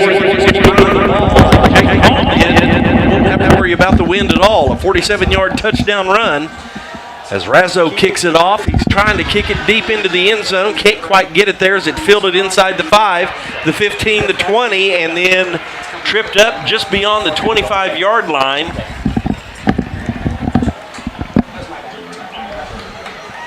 Dillard on the return for the Trojans, where they'll start 1st and 10, and the Ram defense back out on the field. And Grant, this team tonight looks like the team we thought we would see last week. And the adjustments made by this coaching staff is really showing out here in the first half. Well, I mean, I know it's early in the games, but it's definitely encouraging after kind of my emotions after last week and kind of what we should be, our potential. Kazar, quick throw out to the right side. Catch is made. And immediately going down to the ground, that's Malachi Dillard. Gain of 7 on the play brings up 2nd and 3. They'll line up quickly. Hand off to Jones. He's got room up the middle, and he'll have enough for a Jenks first down. Spins and is across the Trojan 40-yard line. 1st and 10 Jenks. 6:45 here in the second quarter. Fake handoff, throw out here to the left side, and a nice tackle coming up. Try to see who that is. A.J. Roberts comes up. They tried to get Jones in space, but Roberts was right there to make the tackle. Loss of 1 on the play brings up 2nd and 11. You know, one thing I think I'm noticing tonight for the Ram defense is the more black shirts, I guess if you'll call it that tonight, around the football, just in pursuit. You're seeing these guys kind of get down, and they're conditioning a little bit better this week and swarming the football. 2 receivers out to the right. They'll move the tight end left to right. Jones takes the handoff, runs right up the middle, tries to spin off the tacklers, gets right near the midfield logo. Several Rams in on the tackle that time, including Peyton LeGrand once again. Also, Cam Miller. We've called his name a lot here this evening. Now a big 3rd and 5 from the Jenks 45-yard line. Jenks really taking their time, and I think they're going to take a timeout, think this over. We'll take a timeout with them with 5:25 to go. Here in the second quarter, brought to you by First Church, it's Owasso 21, Jenks 7. Hi, I'm Casey Miller. Hola, yo soy Casey Miller. You guys are ridiculous. Hi, I'm Casey Miller, your dedicated insurance agent. Our team recognizes the significance of clear communication and tailored service. In addition to our expert services, we have Spanish-speaking options and cater to individuals from all walks of life. Our aim is to ensure that every step of your insurance experience is smooth and stress-free. Contact us today at 918-272-8888 for a personalized insurance experience, where excellence in service meets the diverse needs of our clientele.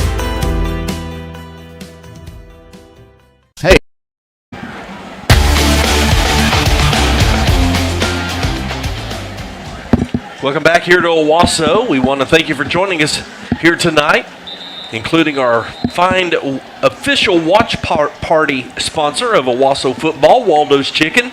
Don't miss a moment of Owasso football this season. Head to Waldo's Chicken and enjoy the action on 15 TVs paired with unbeatable specials all night long. That's Waldo's Chicken, the official watch party home of Owasso football. And Grant, I believe we received a late note that they would be open till midnight. Is that correct? Yeah, this year Friday nights after the game till midnight. Caden Jones slips to the outside and is able to get the first down beyond midfield, inside Ram territory, down to the 45-yard line. So the Trojans keep the ball moving. They'll line up quickly. Kazar, quick throw out to the right side, and then nice job with the push out of bounds. Trying to see who's out there. That's over on the far side of the field. Cole Campbell getting some action here this evening. Good to see him back on the field for the Rams. 2nd and 9.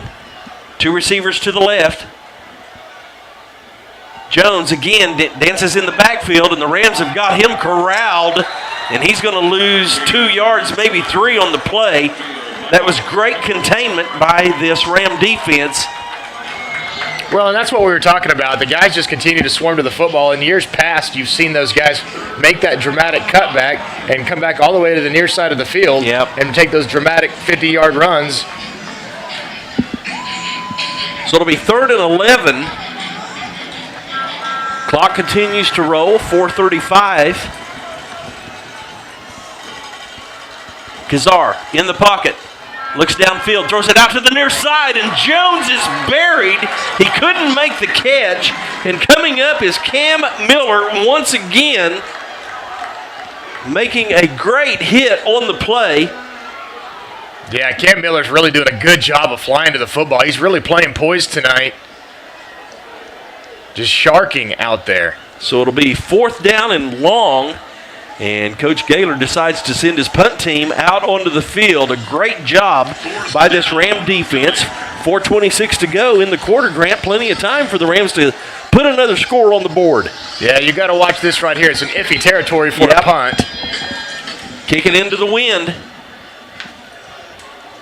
Watch the fake. Don't get drawn offside. There's the kick. Another rugby-style kick, if you will. This one's going to take a huge Jenks Trojans bound. Oh, and they kicked it into the end zone.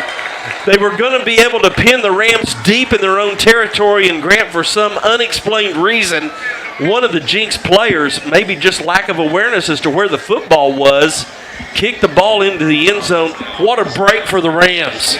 And that's one thing I've never, ever understood. There's always one guy down there that's ready to down it, and it's like a race to see who can down it, even though you're 10 yards behind this guy.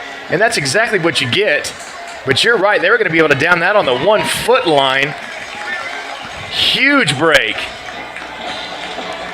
So that's essentially free 19 yards for Owasso. Now they're not backed up in their end zone, so that will be one of those big breaks of the game that you won't see in the stats that will really confuse. Speaking of stats, is there a stat for downing a football? Because these guys act like it, I swear. Every week you see somebody get so close to a ball or down it before it's done rolling, or it's always stupid mistakes. Well, that one was to the benefit of Owasso. And the Ram offense will come back out onto the field. 21-7 our score. 4:09 to go here in the first half. Frankenfield. And I think we've got procedure against Owasso before the snap, and that will back the Rams up 5 yards. Both teams just giving up yardage to one another here on this drive. So 1st and 15 for the Rams. Julius Wilson is here on the near side. Frankenfield's got the wind behind him. He might take a shot. Wilson trying to get upfield.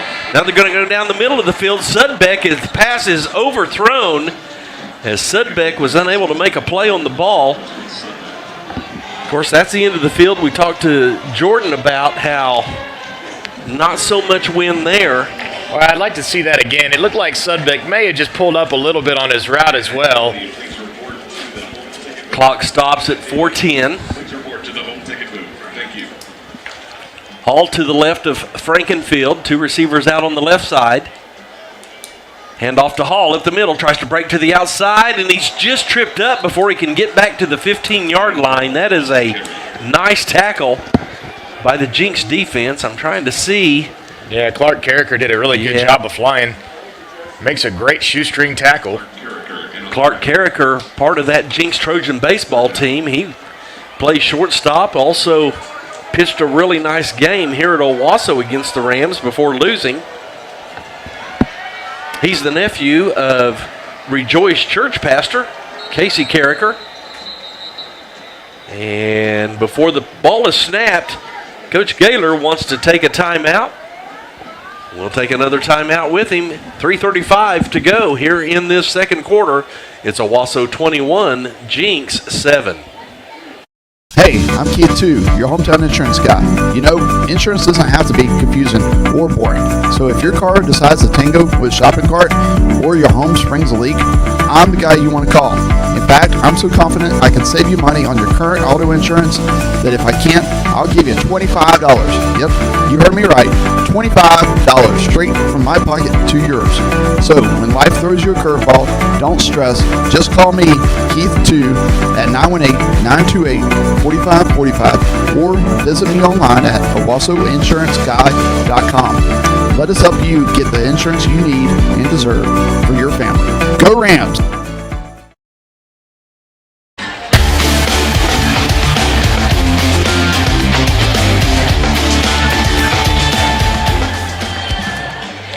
Well, welcome back here.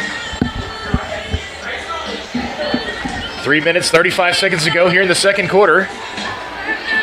Rams coming out.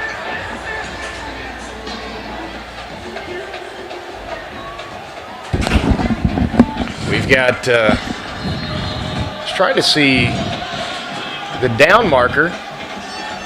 Third down, third and long here. Third and about 15.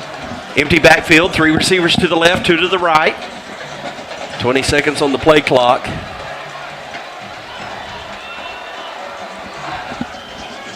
Looks like an umbrella secondary here, if you will. 5 deep backs. Fake to the left, throw over to the right. Bethel's going to try to cut up the middle, and there's just not much room there to try to overcome this down and distance. Bethel on the reception. So to finish my story, Carricker hit a home run against the Rams and put the Trojans up 2-1. And then Cooper Auschwitz comes up and hits a home run in a game that the Rams win 3-2. So I knew you would not be able to lay your head on the pillow tonight without that knowledge. Try to direct snap up the middle, and the Rams aren't going to get there. It was a direct snap, I believe, to Sudbeck. And he drops the football. He dropped the ball and the snap. And that threw the timing off, and so the Rams unable to overcome that down and distance. And this is going to put the Trojans in good field position with 2:52 to go here before halftime. This could be a game changer. Boy, I don't mind the play call as far as that, but on a 3rd and 15, that's a lot of yardage to make up. And down here in your own territory, you've got all the momentum going. You've got Trojans going against this breeze we've talked about. So yep, I agree. Now you've got the ball on the 25-yard line. Ram defense. Kazar changing the play at the line of scrimmage. 3 receivers out to the right. Throws out to the left. Quick throw and a nice catch. Almost a surprise catch, if you will. Caleb Dillard on the reception. 2nd down. Give him 4 yards on the play. Brings up 2nd and 6. Trojans line up quickly. Hand off to Jones. He's got room on the right. Tries to cut up between 2 Rams. Can't quite do it, but he'll gain near 6 on the play. I think he's going to be a yard shy as the ball spotted at the Ram 15-yard line. Trojans going to go quickly again. Big 3rd down here. You got to think this is going to be a handoff to Jones. Kazar with Jones to his right. It is a handoff. He goes up the middle. He's across the 15, down near the 12-yard line. So it'll be enough for a Jenks 1st down and a late flag in on the play.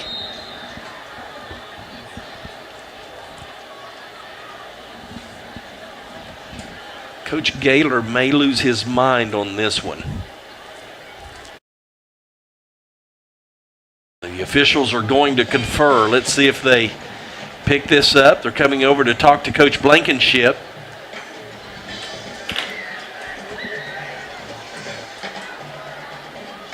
Discussion going on between 2 of the referees, the white hat and Coach Blankenship. Now we'll get the announcement from the white hat.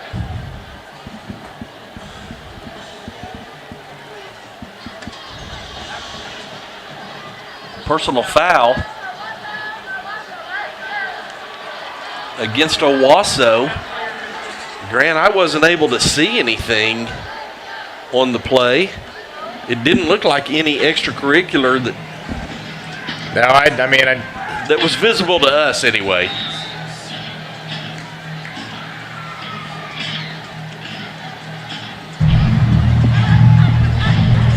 Let's go down to Jordan real quick and see if he's got a report for us. Jordan, what'd you see? Yeah, Steve, I'm being told by one of the officials here, Chris Zafaris was called for punching, and he has been disqualified for the rest of the night. Wow, that's a huge call as Katie Jones gets the snap up the middle and scores for the Trojans. So Grant, in back-to-back plays, that's going to be a huge loss for the Rams because he is that backup running back. Well, he's not really a backup. He shares some time with Hall. So this has been a huge change of events here in this final 3 minutes.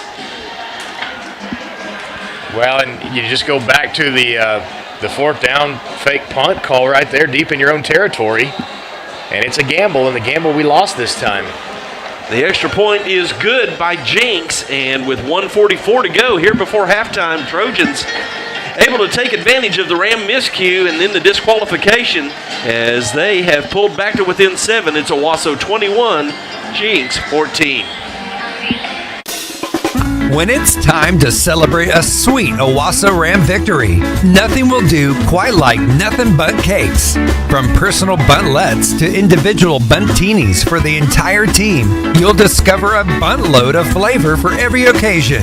Visit Nothing But Cakes in Owasso, located in the Smith Farm Marketplace. Nothing But Cakes, proud supporter of Owasso Athletics.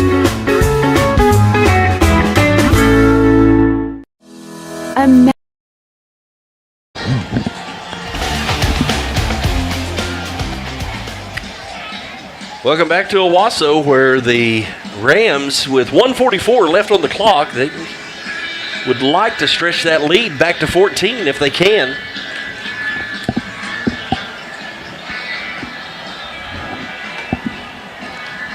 As the kick return team comes out onto the field. Well, and I was wondering during the timeout if it was truly a going for it on that fake punt or if that wasn't just a misdirected snap, because Sudbeck did not look ready for it either. No.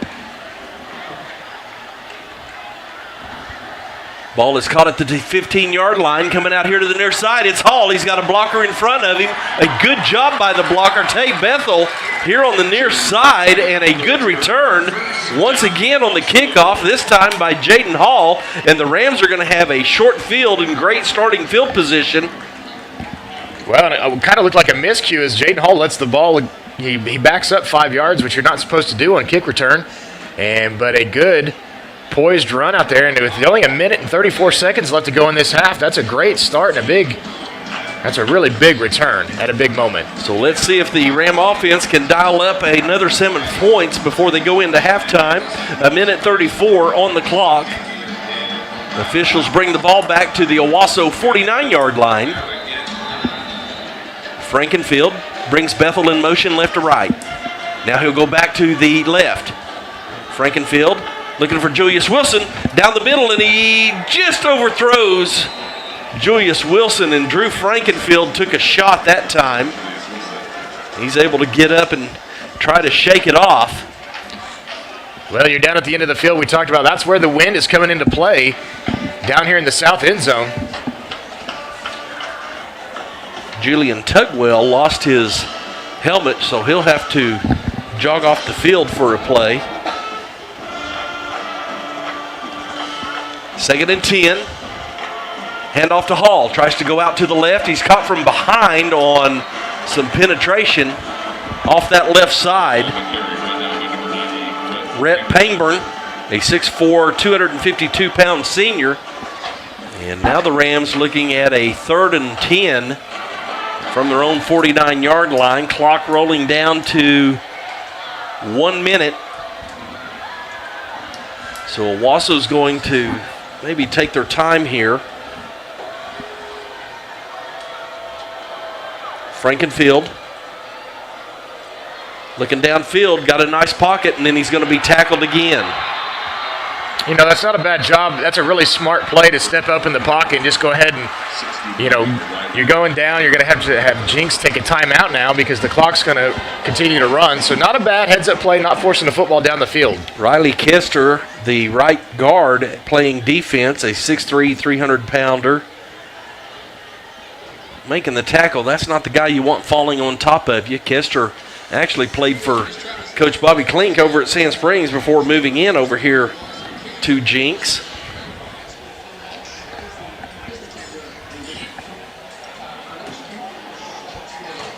So timeout on the field. Grant, let's keep it here for a moment. Your thoughts about just the overall view of the first half? Well, I really was very encouraged by what I've seen out of Owasso's offense and defense being able to rally up KD Jones.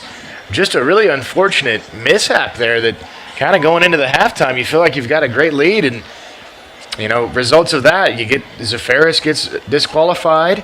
You give Jenks a short field, give them some momentum and points back on the board before the half. Just felt like we really were in control of the entire first half, and the score does not reflect it at this point. So the Ram offense back out onto the field. Actually, it'll be the punt team. 45 seconds on the clock. Be sure and stay tuned for our halftime show. We'll have a special guest joining us here in the booth.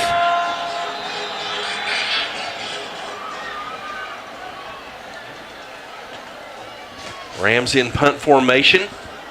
Dillard back deep for the Trojans. Low snap. Low punt. And we're going to get a Ram bounce, and it's picked up at the 2-yard line. I think that's Jones. I'm not sure why he would do that. If he lets that go into the end zone, there's no time off the clock, essentially, and you get the ball at the 20-yard line. As it is, good coverage by this Ram punt cover team. Well, I think that's what you're starting to see here. Week 2, I think we're counting on these guys from playing in the playoffs last year. That game we saw, basically everybody was playing perfectly on both sides of the football, but just kind of knocking off the rust, some of those mental errors, little mental mistakes that you're just kind of seeing guys not normally make. So the Trojans with a final opportunity here with 33 seconds before halftime.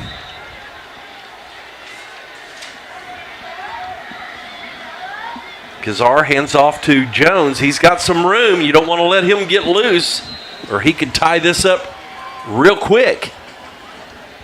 Gain of 8 on the play, nearly 9 yards, so it'll be 2nd and 1. Another handoff. Now room out on the left side. Tackle at the 25-yard line. That'll move the chains for the Trojans.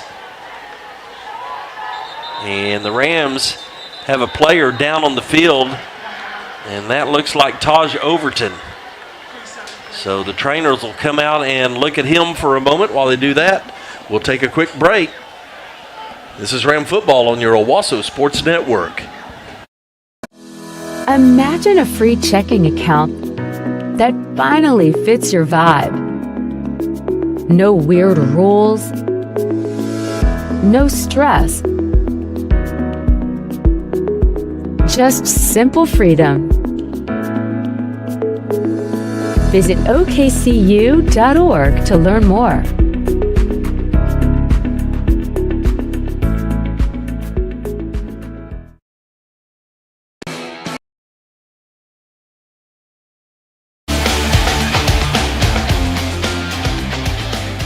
Welcome back to the Christian Brothers Automotive Broadcast booth, as folks are kind of holding their breath here as Taj Overton is helped to his feet. He's able to walk off under his own power.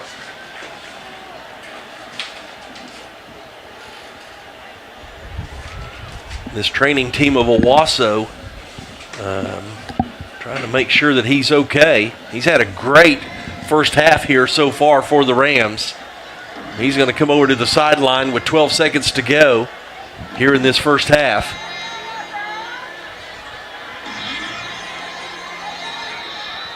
First and 10 Trojans from their own 25-yard line. Jones will line up in the backfield to the left of Kazar. Fake the handoff. Kazar looking to his right. The deep pass across the field and pushed out of bounds. And we've got some extracurricular activity going on behind the Jenks Trojan bench, and a flag comes out after the play. No time is on the clock.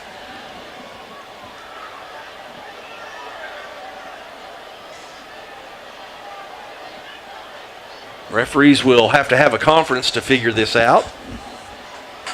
Well, and from what I could see there, it looked like somebody got pushed all the way to the wall. I couldn't tell if it was actually a Jenks offensive player just kind of continuing to pull them towards the wall, but they went all the way to the metal bleachers. So a long conference here between officials. And we've reached a decision.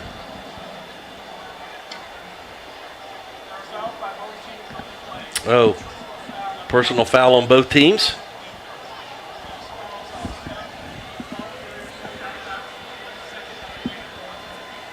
So those penalties will offset, and they'll put 1 second back on the clock. Trojans will have one final play.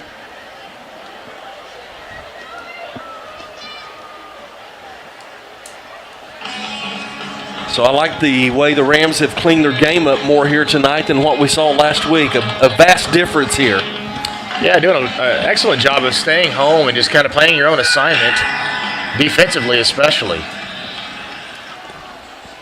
So the Rams with 2 deep. See if the Trojans try to run something fancy underneath, or if they're going to go long. Kazar is flushed out of the pocket, and he's going to run out of bounds over in front of the Jenks bench, and that will end this first half of play as Owasso will go into halftime leading by 7, 21-14. Stay tuned. Here at halftime, we have a special guest that will be joining us here in the booth. This is Ram Football on your Owasso Sports Network. When it comes to family dinner, Waldo's Chicken makes everyone happy. Kids love the hand-breaded tenders and creamy mac and cheese. Parents love the deal. Every Tuesday, Kids Eats free with the purchase of an adult entry. Whether you are craving sandwich, wings, or fresh salad, Waldo's has something for everyone.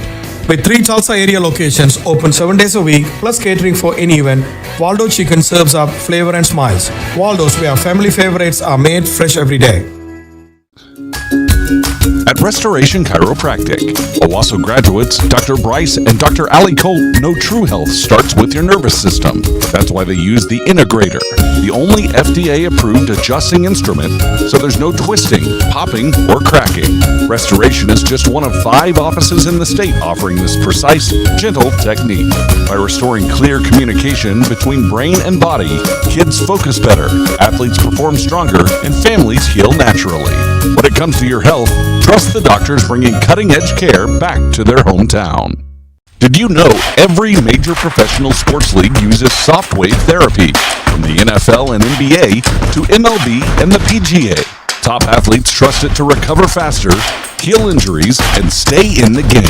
At Restoration Chiropractic, Owasso graduates Dr. Bryce and Dr. Allie Colt bring that same cutting-edge technology right here to Owasso. Softwave activates your body's very own resident stem cells to start the healing process in the damaged area.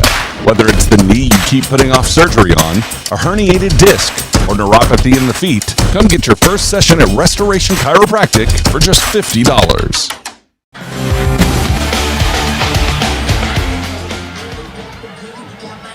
We welcome you back into the Christian Brothers Automotive broadcast booth here at halftime, where Owasso leads the Jenks Trojans. Here a matchup between number 2 and number 3 in the state.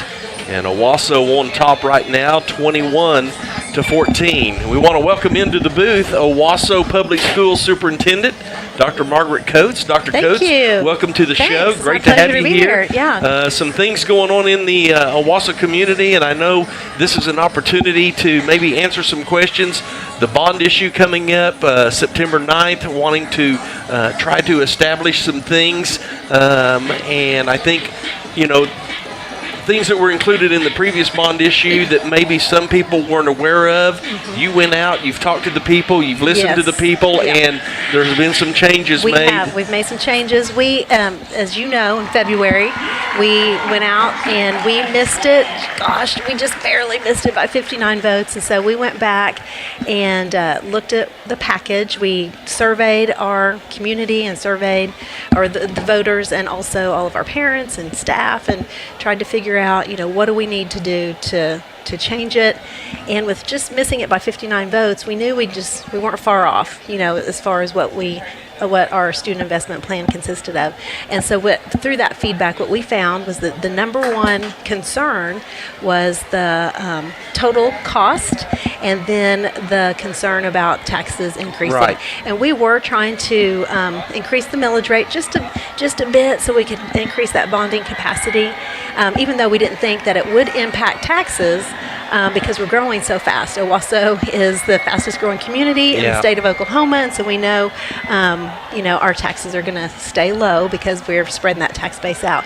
But anyway, we lowered the cost by 13%, and it's going to be no tax increase, and we've adjusted the projects. We've scaled back those major projects while still able to bring them forward, and we've adjusted the budgets in other areas, and then we've some lower profile projects we've moved to the next bond. And I think the main issue when you come up with a bond issue or any capital improvements vote, if you will, is always, is this going to increase my taxes? Everybody is always, and certainly in the culture that we're in right now, it is a concern. It is a concern, and I totally understand, and so I respect that was the concern, and listen to the community, and so now we've adjusted, and it will be no tax rate increase. We're going to keep it consistent with what it's been in the past, and with bonds, because we are growing so rapidly, if this passes, our tax rate still could even go down because of our growth. Right. So, but we can say that for sure, no increase. And this package, I'm really excited. It's got a lot of projects that are going to support our students, resources for our students. We've got safety, technology, academics, athletics, and fine arts. And so in the area of safety, one of the big projects that we're bringing forward is safety film on the front of all of our buildings. And so with that recent incident in Minnesota, I know that's top of mind for people. Sure. So we're looking forward to being able to do that. And other safety aspects would be more security cameras and access control, keeping all of our doors, perimeter of our buildings locked, things like that. And then, of course, with the academics, that involves textbooks and instructional resources and library books and equipment for our special ed students. And as far as just classroom space, when you're talking academics, we are going to, because we know we're growing through this plan. We know that we're growing, and we're going to grow. We're expected to grow by 1,000 students within the next 10 years, and so we got to start planning now. So we're going to expand classrooms at 8th grade, 7th grade, and 6th grade, and those 3 sites are going to get a tornado shelter, along with the new 5th grade elementary center. So I know some of that is progressive, but some of it is just general maintenance involved as well. You know, we still have some things. Our annual needs, we have our every year we've got annual needs, and so that consists of carpet and tile and roof repair, HVAC equipment, that sort of thing. And so all of that is within this bond package, is to make sure that we have the resources to be able to keep our good buildings in good repair and make sure that we have good classroom environments for our students so that they can learn in conducive environments. So some of the people that might have an objection to things that we've heard in the community, one of the things I heard was with the 5th grade center, there's no playground. There's been some concern, and I'm so glad you asked that, because I do want the listeners to know that this 5th grade is an elementary center geared specifically to the needs of our 5th graders. We know they're still in elementary. They'll be in pods, in small learning cohorts within that elementary center. They'll rotate between their teachers, math, science, social studies, English in their pod, just like they do now in their current elementary schools. They'll still have their specials. They'll have their own cafeteria. They won't mix with the 6th grade. They'll have a playground, and they'll have playground equipment, and they'll still have recess every day. And they'll be on that elementary schedule, and they'll ride the elementary bus to school. I mean, it is an elementary school. And the reason we went with the 5th grade concept, elementary center concept, it really goes back to 2 years ago with our strategic planning process, when it was a community. This is a community-shaped plan. So through strategic planning process and our long-range facility master planning process, we spent 2 years looking at all of the needs within the district, what facilities we're going to need to fulfill those needs, and that's how we created this plan. So it's really been vetted by our community, and it's something that's been brought forward by our community. And out of that came full-day pre-K. And so to implement full-day pre-K and have enough space to do that at all 9 elementary schools at the same time, 5th grade was the best option. So let's take those 5th graders, give them their own space, and when you do that, then that opens up classrooms at all 9 elementary schools to backfill with pre-K and elementary art. We are really the only district around, especially 6A district, that does not have full-day pre-K, and we do not have, we don't have elementary art. Everybody around us, we are decades behind in those 2 areas. And so it's important for our students to have access to full-day pre-K so they can get those academic needs met early, and sometimes kids come to us with learning gaps, and the earlier they can get in school, the quicker we can close those gaps. I think one of the things I see as we get ready to wind down a little bit, but I want to finish out, I see a lot of things that people are misinformed sometimes, and they believe that. I know that you have been active with other administrators and getting out into the community and talking to them, and I know if someone had questions, I'm not saying 1,000 people can line up at your office, but I know I'm happy to answer any questions that anybody has. And they can call me, they can email me, they can email our website. We have all the information out on our website. We have the whole student investment plan there. We have a frequently asked questions page. We have renderings of the facilities that we would like to, that we're proposing and like to bring forward. So it's there. We held a community meeting. It's been in the paper. It's been in the news. And I've gone out and visited with lots of different groups in the community. So the community center and the Masons and the Rotary and Home Builders Association. So all those groups, and trying to inform the community in the best possible way. Well, we want to encourage everybody to get out. Owasso, I've lived here all my life, and they've always been great. great about supporting the needs of the school, the needs of the growth that we've had. We have been so fortunate. Fortunate. As we continue to grow, so does some of the expense in trying to facilitate those numbers. Yes, so I definitely encourage everyone to get out and vote. Yeah. Every vote matters. It really does. So important. Yes. Like I said, we missed it, just barely. Barely. Yes. So let's get this across the finish line. Let's go vote next Tuesday. All right, Dr. Coates, thank you so much for joining us here at halftime. Thank you. My pleasure. Any comments on the first half? I think What do you think about that? I think we're looking good. We're moving the ball really well. Yeah. And we look like we've calmed down a little bit since last week. I like that. I'm going to use that. We've calmed down a little bit. Yeah. Did you mean the adults or the kids? I don't know. The adults were a little bit out of control here throughout the week. So it's been great. I think we're this is a new team out there basically, and so it takes a while to work out those jitters and kind of start gelling together. But I see a lot of good progress and proud of our guys. They're doing they look good tonight. Yeah. So hey, thank you so much for joining us, and we encourage everybody to get out September 9th and vote yes on the bond issue. It is progress, but it's for the kids and the growth that we have here. So want to encourage everybody, and like you said, every vote does count, as we well know. So please come out and help us with the Owasso Public Schools as we continue to grow. Awesome. Thank you so much. All right. Thank you, Dr. Margaret Coates, the superintendent of Owasso Public Schools, joining us here at halftime. We'll take another 2-minute timeout, come back and look at the numbers. This has been Ram Football on your Owasso Sports Network.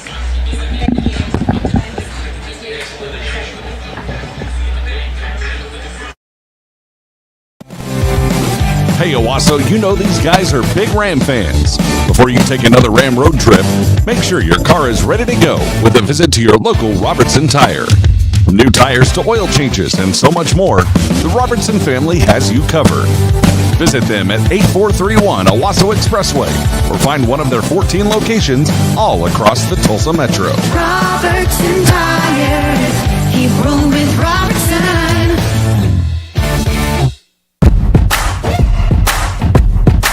Hey Rams! Shields has your game day essentials for football, volleyball, cross country, soccer, and more. Plus all the fresh fits you need right in one place. From Nike to Hoka to Adidas, find all the iconic brands you love so you can feel and perform at your best. Our experts are here to help you get suited up with the gear and styles that are just right for you. Everything you need at Tulsa Shields, located at the Woodland Hills Mall. Hi, I'm Dr. Caleb Nelly with Tulsa Bone & Joint in Owasso. And I'm Dr. Ian Goodman with Tulsa Bone & Joint in Owasso, and we are your team physicians for the Owasso Rams. Hi, I'm Katie Strathy. And I'm Zach McGinty. I'm Kate Hayes. I'm Destry Millsap. And we are the athletic trainers for the Owasso Rams. Here's some of the services that we provide in the Tulsa Bone & Joint Athletic Training Facility.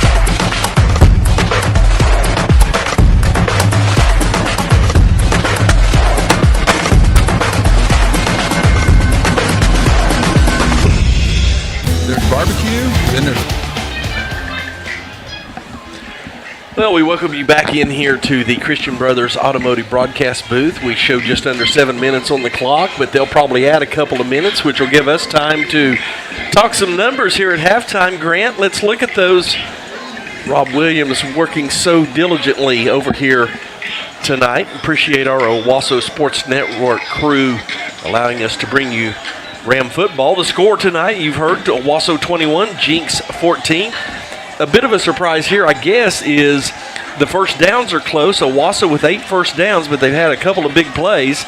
Jenks with 7 first downs. Rushing yardage for the Rams, 138, 102 for the Trojans.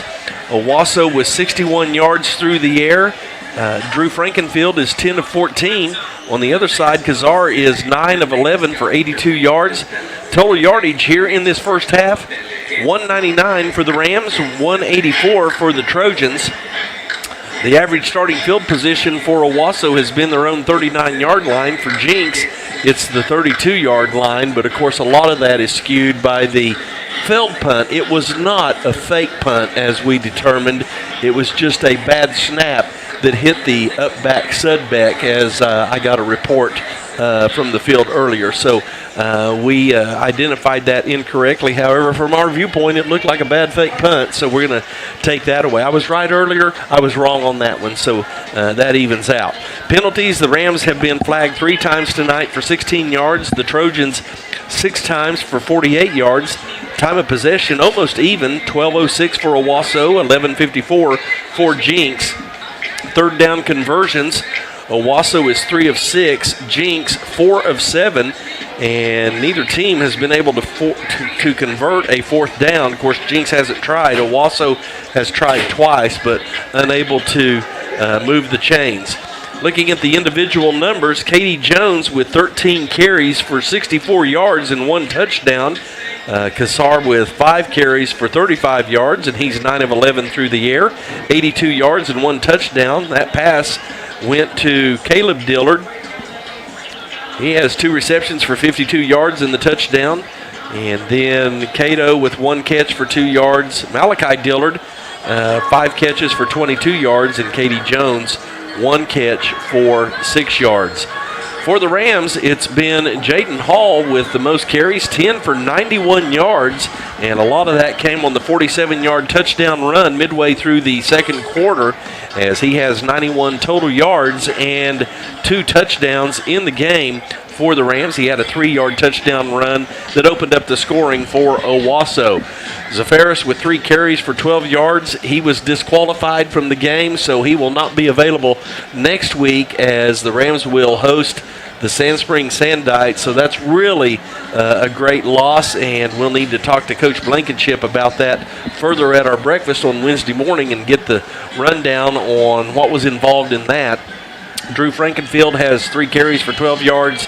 Tay Bethel, 1 carry for 15 yards. And Colton Sudbeck, 1 carry for 8 yards. As we mentioned, Frankenfield 10 of 14 for 61 yards and the touchdown.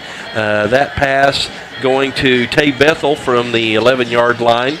Bethel with 4 catches for 30 yards. Wilson with a catch for 11 yards. Sudbeck with a catch for 10 yards. Whiteman, Colby in the game tonight, has a 4-yard reception, and Hall has 3 catches for 6 yards. So I'm a little bit surprised by those numbers that they're that even, as I thought Owasso had a bit more of a distant margin from what Jenks had put on the board. Yeah, it kind of felt like that way earlier, like we talked about. But, let's not forget, Jenks did stop Owasso on that opening drive. We had really good success moving the football, but unable to come away with points. And so we just had a little bit of a chess match tonight. That botched snap is definitely the key of the game right now so far. Rams had all the momentum going in at the half, and a botched snap and then quickly turn around. I think it was 4 plays. Right after that, Katie Jones getting in the end zone, getting his confidence up. So let's talk about our second half adjustment, brought to you by Restoration Chiropractic. Owasso grads Allie and Bryce Colt, they know what it takes to be a champion. Go see Dr. Allie and Dr. Bryce at Restoration Chiropractic in the Tie-In Plaza today. So from what you've seen here in the first half, what adjustments do you see that might encourage the Rams? Well, I definitely think defensively they've done a good job of, stabling Katie Jones, and you're going to have to continue to do that in the second half as you expect Jenks to try to get him the ball in numerous ways. But kind of the asterisk for this Rams has been the secondary this year, so we're going to need the secondary to stay poised and watch those double move routes and just try to eliminate the big play here in the second half to get Jenks back in the game. All right, Jordan Corfage has Coach Bill Blankenship down on the field. Jordan, what's Coach B's thoughts at this point? Yeah, thanks, Steve. I'm here with Coach Bill Blankenship as we wind down halftime. Coach, how pleased were you with the start of your ball club on both sides of the ball tonight? Fabulous start, both sides of the ball, fabulous. Energy was great. Execution has been really good. Hit a little bit of a lull in the second quarter, but we will fight back through it. I thought they handled some adversity, had some confusion on our special teams, but hey, we overcome it. Let's go. Yeah, I was going to ask you about your playmakers. They provided with you a lot of momentum, especially Hall and Bethel in that first half making plays. How important were they, obviously, to the offense? Well, we got to ride those guys. They're the ones that make our offense go. I thought Drew did a good job of getting the ball to the guys, reading it like he was supposed to, and Tay, Jaden, Julius, and really proud of Kobe Whiteman stepping in too. And you kind of talked about that, a bit of a lull there in the second quarter, a bit of a momentum shift there to end the half. How do you get back on track there here to start the second half? Just like we started, we got to get back to exactly what we talked about. We got to start like we started again and just get refocused and keep going. Awesome, Coach. Thank you so much for your time. Good luck in the second half. All right, Jordan, thank you, and thank you, Coach Blankenship, for those adjustments. Grant, you see the black shirts coming back out onto the field here, as they did put 3 minutes back up on the clock. But just to kind of echo what Coach Blankenship said, love the start, love the momentum the Rams had going. Hit a little bit of a lull, but still, I think we're seeing guys really handle their responsibilities better, staying with their assignments. So kind of night and day from what we saw last week against Bixby. Oh, yeah, tremendously. I mean, you feel like these guys are a lot more confident. It kind of answers a question we're talking about. This is a very talented Jenks football team here. And so you see that last week, a lot of mistakes. And, of course, you and I get to see it on Wednesday. When you go to breakfast, Coach does point out quite a few things. You're like, okay, maybe that wasn't so bad. But all of a sudden with Bixby, once you get down, they put the gas on you. And, it's hard to come up for air. But tonight, you're just seeing a whole different team. I think the energy has been extremely a big part of that.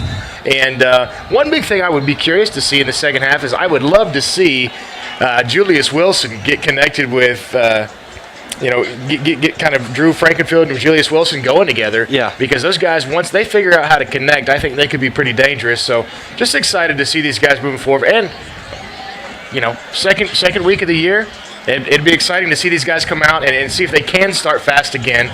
So as we get ready, we'll find that out here shortly. See if we can find some other scores that might be going on in the area. I know we've got some other games of interest. It looks like Bixby is all over Sand Springs, 49-7. The Rams will host the Sandites next week. Union is trailing Stillwater 20-8 at Union tonight. Stillwater had the big upset last year over the Red Hawks, so that's an interesting game. Mustang leading Yukon comfortably, and then Broken Arrow is trailing Fayetteville at halftime, 3-0. So, Grant, people have talked about Class 6A1, and right now it looks like Bixby is at the top, and then you can put about 6 teams right there in the middle, shake them up, and anybody could come out each week, and that's what we're seeing tonight, reflected by these scores. Yeah, it seems like that way in the past, too. I mean, somebody beats somebody this week, somebody beats that person next week, and next thing you know, playoffs are here, and you're trying to figure out seedings and anything like that. But again, Rams have been in control of this game. It's only a 7-point game, a lot of time left. So as handy as it has felt that the Rams have been in control, it's time to kind of lock back in. Have you gotten a report yet from the Waldo's Chicken official watch party? I have not. I heard management's a little bit short tonight. Okay. Okay. That's because I think he's here in the booth supporting his Owasso Rams. And so looking forward to that. Don't forget, Fridays. Hey, they're open till midnight. Yep, he's staying open till midnight. Get you some food after the game. Kitchen's open. Bars, everything's open till after midnight out there. So get you some chicken and stay up. So the Rams going left to right on your radio dial. They will kick off with this win. Nice hard kick, and that one's going to go through the end zone. And I know that pleases Coach Blankenship to see that kick go out of the end zone when the Trojans will come out and start 1st and 10. Well, we thank Waldo's Chicken, the official watch party of Owasso football. Don't miss a moment of Owasso football this season. Head to Waldo's Chicken and enjoy the action on 15 TVs paired with unbeatable specials all night long. Waldo's Chicken, the official watch party home of Owasso football. We get a discount by chance for however many reads we do, or something to bring up. Yes, we should call someone. So Trojans come out quickly, throw out to the left side, catch is made, and so is the tackle after a gain of 7 yards on the play. Jalen Cato on the reception for the Trojans. 2nd and 2. Hand off to Jones, tries to go left, and he's going to be wrapped up in the backfield, but is able to escape the tackle and doesn't get away from the second tackler that time. That's A.J. Roberts. He's had a great game here tonight for Owasso as well. So it's 3rd and 1.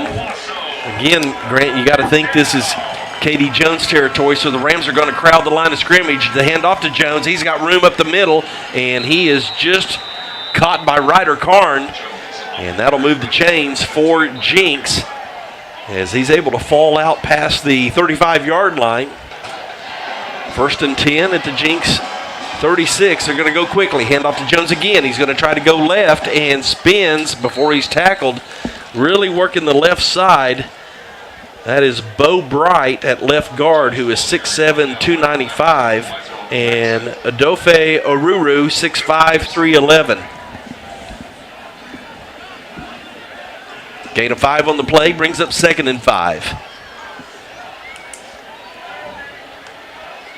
Handoff to Jones again on the left side, and a big gain. So Jenks finding some success on the left side right now as they just continue to move the football. That's going to be out beyond the 45-yard line to the 46. Well, and you're 1st and 10. Starting to miss your impact player, Taj Overton, and the effect he really does have on the entire offensive line. So the Ram defense trying to shore up. Nearly jumped offside, but no, they'll say that Ben Duggins was able to keep from entering the neutral zone. Fakes the handoff. Here's the pass going deep over the middle, and the catch is made by Cato. That's what happens. You bring up for run support. Honestly, that's pretty good coverage. It's just a really good throwing catch. Carter Langendorfer in coverage that time, but a nice throwing catch. Jenks going to move quickly. 1st and 10 at the Ram 24-yard line. Kazar hands the ball off to Jones, runs off the left side, got some room. He was just caught at the ankles as he's inside the 20-yard line, and the Trojans have made some adjustments, and they're coming out here with a very effective drive. Started at their own 20-yard line, now at the Rams 20. Jones again on the carry, right up the middle. He's going to scoot right into the end zone for the Jenks touchdown. Well, and that's the exact start on the opposite side. They talk about Jenks' adjustments at halftime.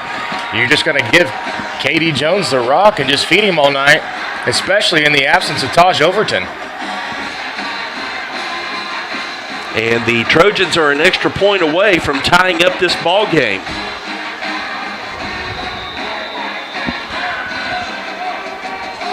For the extra point attempt,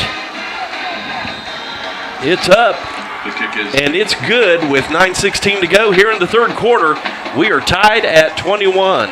This is Ram Football on your Owasso Sports Network. There's barbecue, then there's barbecue. Trails Inn is the barbecue headquarters of the Owasso Rams. Owner and longtime Ram fan John Cash uses locally sourced ingredients, and their meats are cooked low and slow over pecan hardwood. Trails Inn Barbecue serves smoke-blasted barbecue that is long on flavor and short on pretense. Trails Inn Barbecue is here for all your dine-in and catering needs. Trails Inn Barbecue located at 8888 North Garnett Road in Owasso.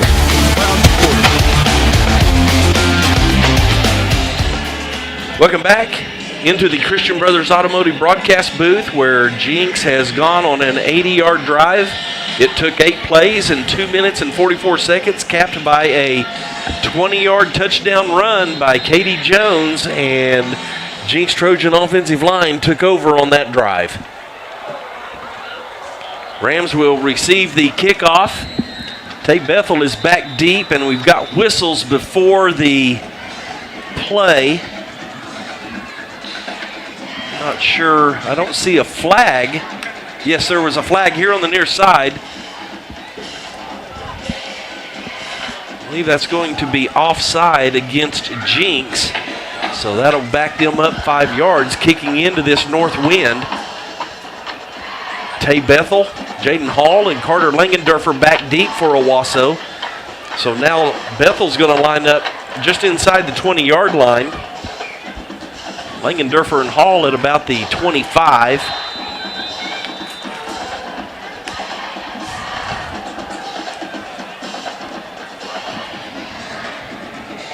Griffin McCord with the kickoff, and Langendorfer drops the ball for a moment. Now he'll pick it up, and he gets pushed forward by Tay Bethel.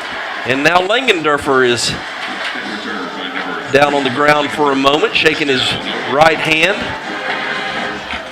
Boy, it looked like for a moment that ball might have a chance to just get out of bounds. Yep. He was able to get up to the Owasso 26-yard line, where Owasso will start 1st and 10. Rams had a 21-7 lead, and Jenks has responded with 2 touchdowns to tie the game at 21. Frankenfield in the pistol, looks left, into the hands of Hall, and the blocker in the slot got pushed back into the receiver. I think that was Langendorfer again. So no gain on the play.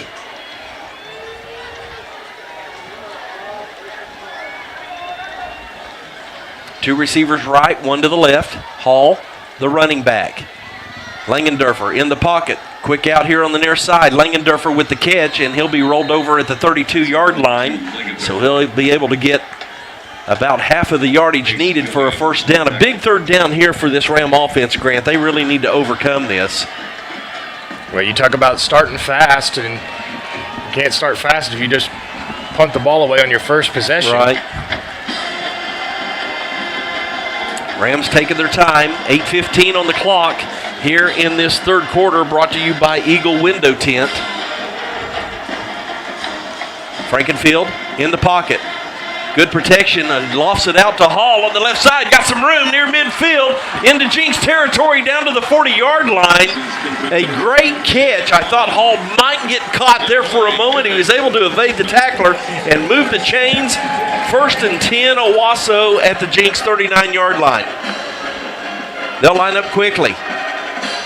Fake the handoff as Frankenfield tries to fake the jet sweep to Tay Bethel and run it up the middle. That might be a setup play, but I'm not real excited about Frankenfield running the football up the middle of this Jenks defense. Gain of 1 on the play, brings up 2nd and 9. 3 receivers to the right.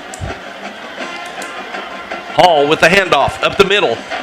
Darts back into the middle toward the right. He's near the 35-yard line.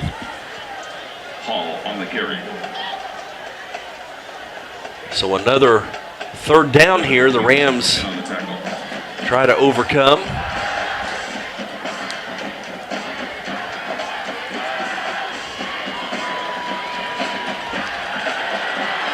Sean Kellogg coming up a little bit gimpy off that play. Now the Rams will line up. Handoff up the middle to Hall, and they try to push the pile. He's going to be just short of the line to gain. Well, Owasso's had a pretty good time of picking up 2 or 3 yards about every play tonight. They're going to show it to be about 4th and 2 from the Jenks 31-yard line. So here midway through the third quarter, this is your play of the game, essentially. Rams break the huddle quickly. It's going to be a direct snap to Hall. He takes the snap, tries to run up the middle, and he's across the 30. It's going to move the chains. That'll be a first bank of Owasso, 1st and 10. A couple of the Jenks Trojans that looked like they might dart inside and be able to get him by the ankles, but he was too quick. 1st and 10 Rams at the Jenks 27-yard line.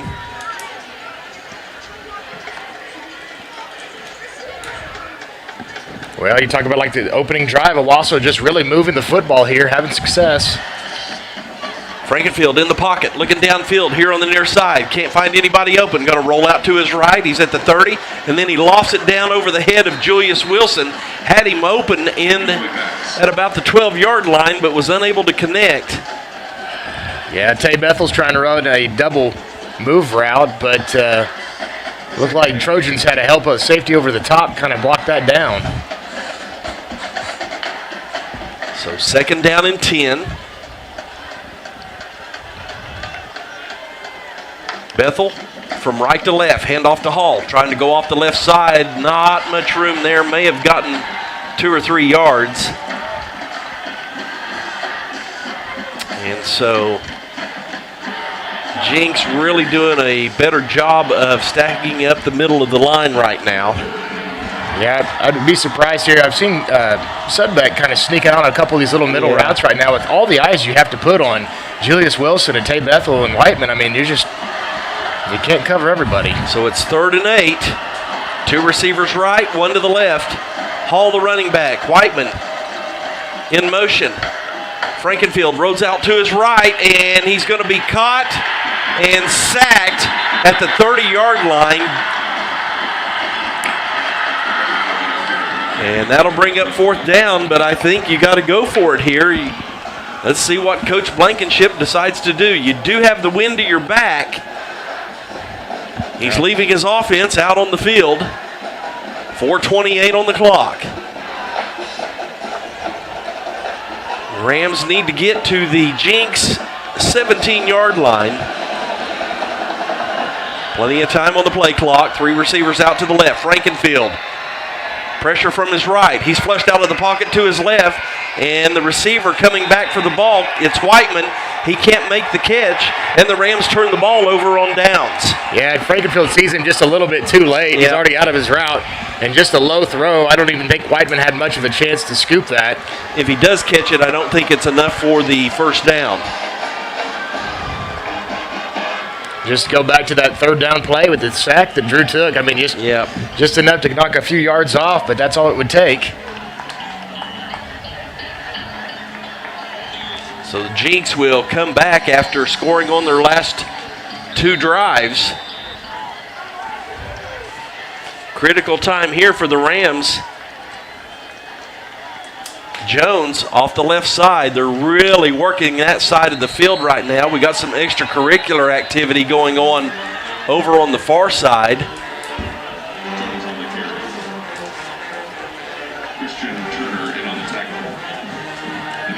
Gain of 5 on the play, brings up 2nd and 5.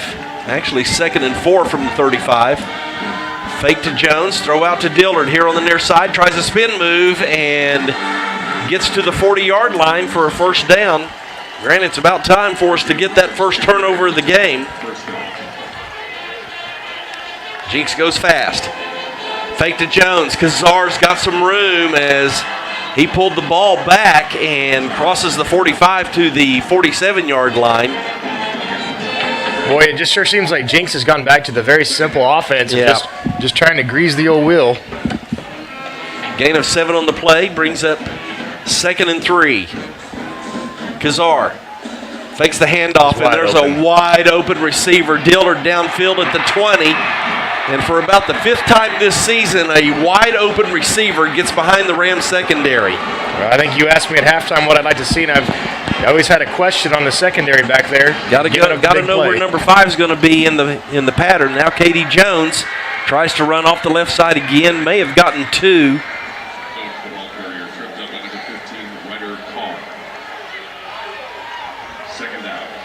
Second down.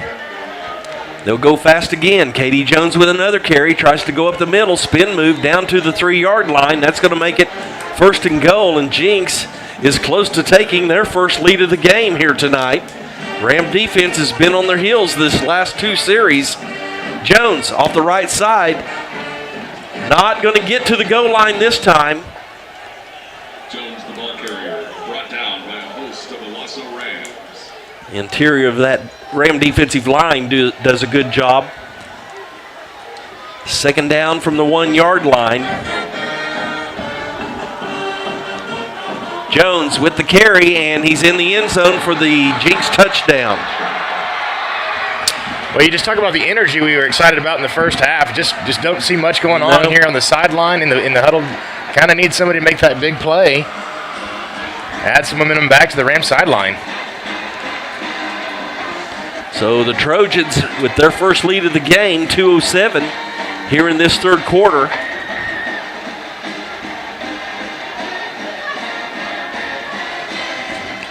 The extra point attempt is up, and it's good. So Jenks jumps in front as they lead Owasso 28-21. This is Ram Football on your Owasso Sports Network. Yo, my guy, trying to get some bread. I need that moolah for my new drip, you feel me? It's low-key urgent. He's trying to do a withdrawal. Bet broski, you finna lock in that cheddar and glow up real quick. Hey, I see you, Granny.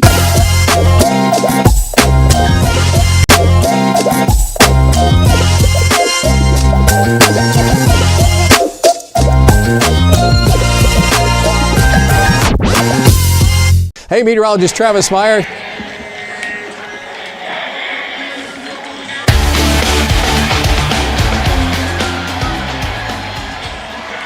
Welcome back to Owasso here in the Christian Brothers Automotive broadcast booth as Jenks is able to cover 71 yards in 8 plays in 2 minutes, and it's Katie Jones with a 1-yard touchdown run as the Trojans lead the Rams 28-21, and the Trojans now flexing their muscles. They'll kick off, and the Rams lose the football, and Jenks recovers. I mean, we're just really struggling with communication on the back end of kick return. We've seen a couple close plays all night.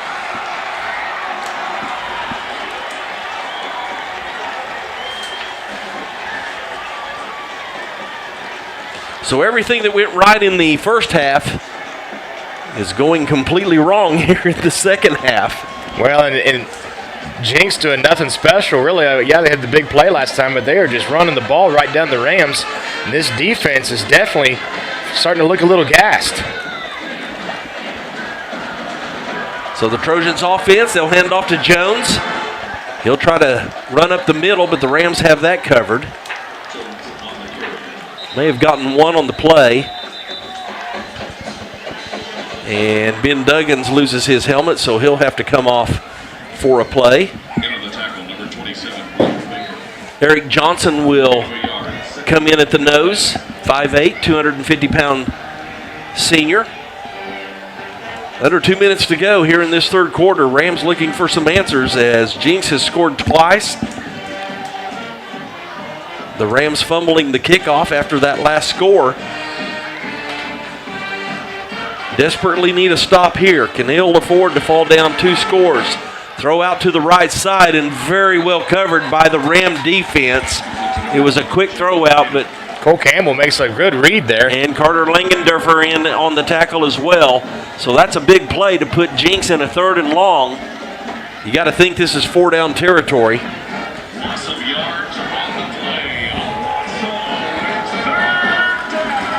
3rd and 12.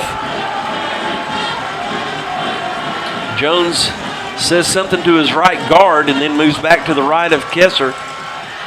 He'll roll out to the right. The throw to Jones, I don't think they were set for that. It looked like a lineman was downfield. Oh, I think that's a completely miscommunication. Yes. So Jones went up and talked to his right guard, Riley Kester. Not sure what that was about, but it looked like it was supposed to be a screen play on the right side, the short side of the field, and now Jenks looking at 4th and 12. This would be a huge stop for the Owasso defense. Jenks is going to sugar huddle and break the huddle quickly. It's going to be a direct snap. And Kessler runs into Jones, and again, another miscommunication, and then a late flag after the play. This is going to be huge, Grant. Oh, no.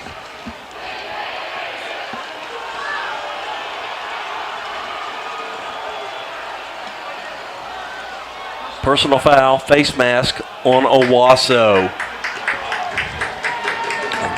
They botch a...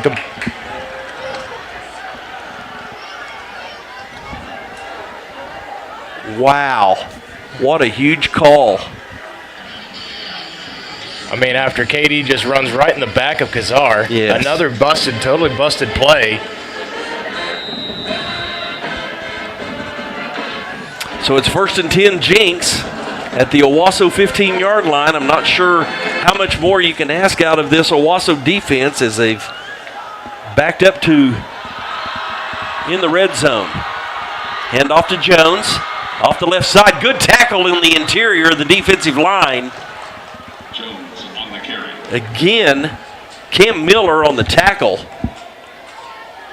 He has been all over the field tonight. Cam Miller, a 6 foot, 180-pound senior. And that will bring us down to the end of this third quarter. 1 quarter left to play. It's Jenks 28, Owasso 21. All in all, there's not a better place to work. Working at St. Francis is... Working at St. Francis is... Working at St. Francis is... It's very fulfilling. The work that we do is hard. The work that we do changes people's lives. It's more than a job. It's more than a job. It's more than a job. It's more than a job. It's a calling. On today's edition of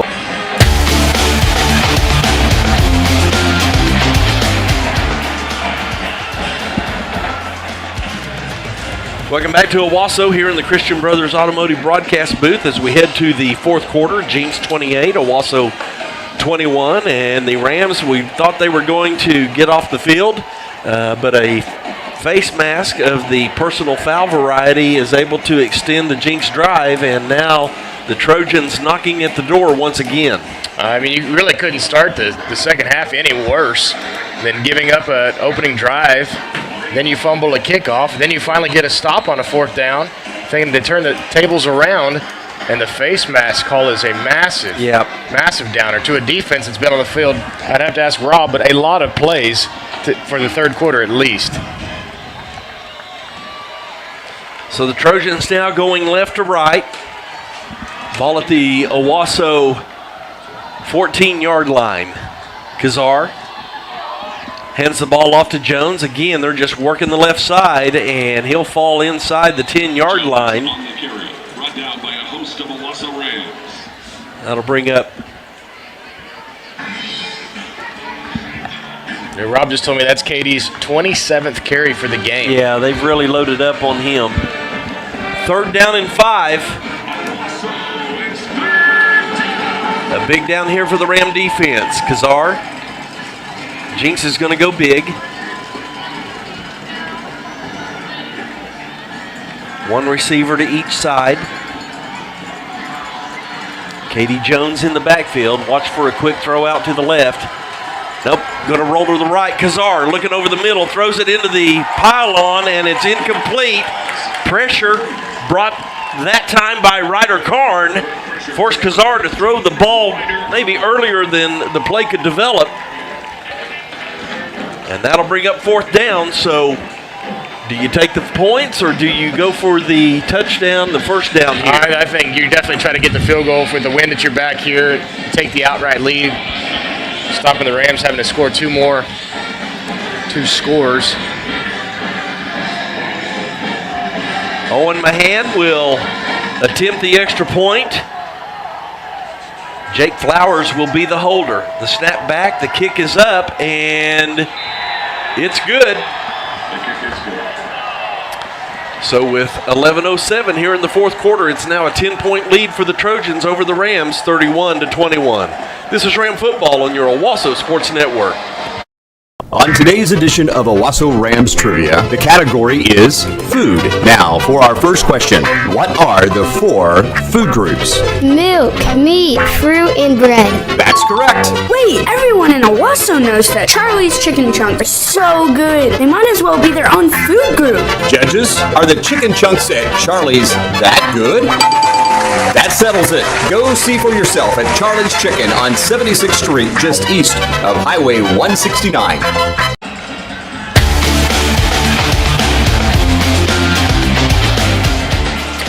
Welcome back to Owasso. I'm Steve Mowry. Grant Mowry here by my side. Rob Williams punching out numbers. You got some third quarter numbers for us, Grant?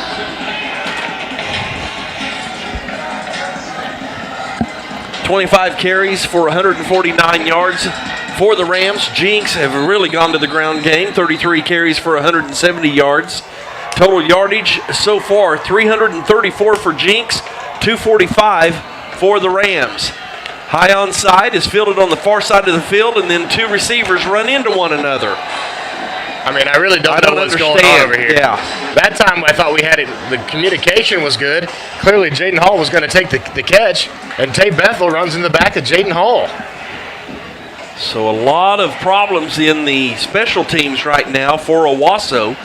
For Jenks, they were able to turn that fumble off the kickoff into 3 points as they go 16 yards on 7 plays in 2 minutes.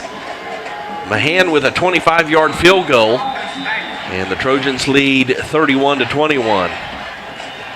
Owasso 1st and 10 at their own 21-yard line. Frankenfield looks to his left in the pocket.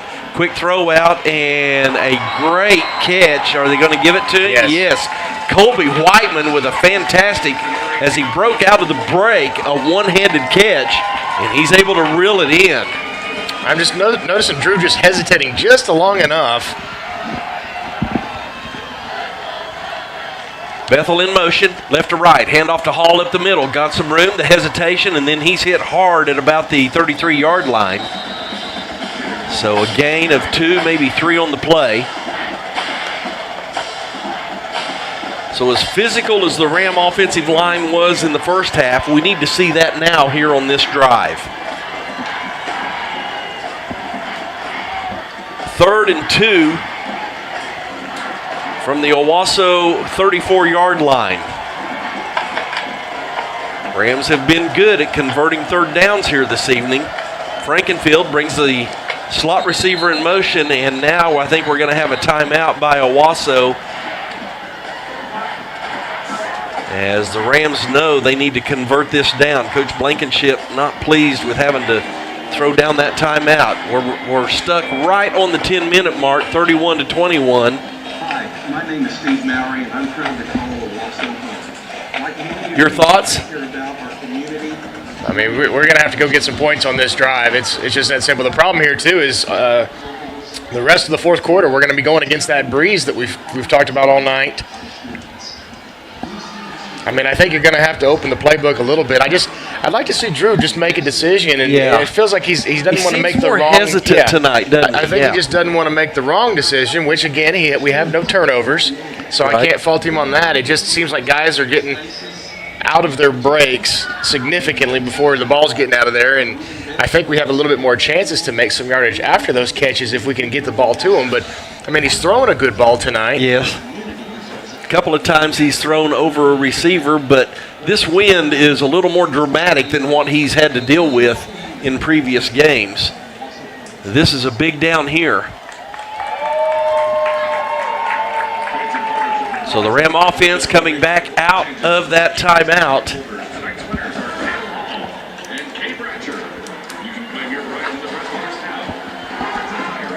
Appreciate our fourth quarter sponsor, Brew Coffee.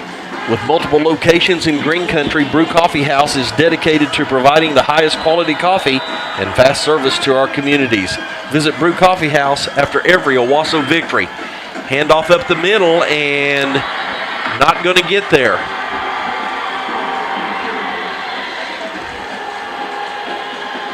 So 4th and 1.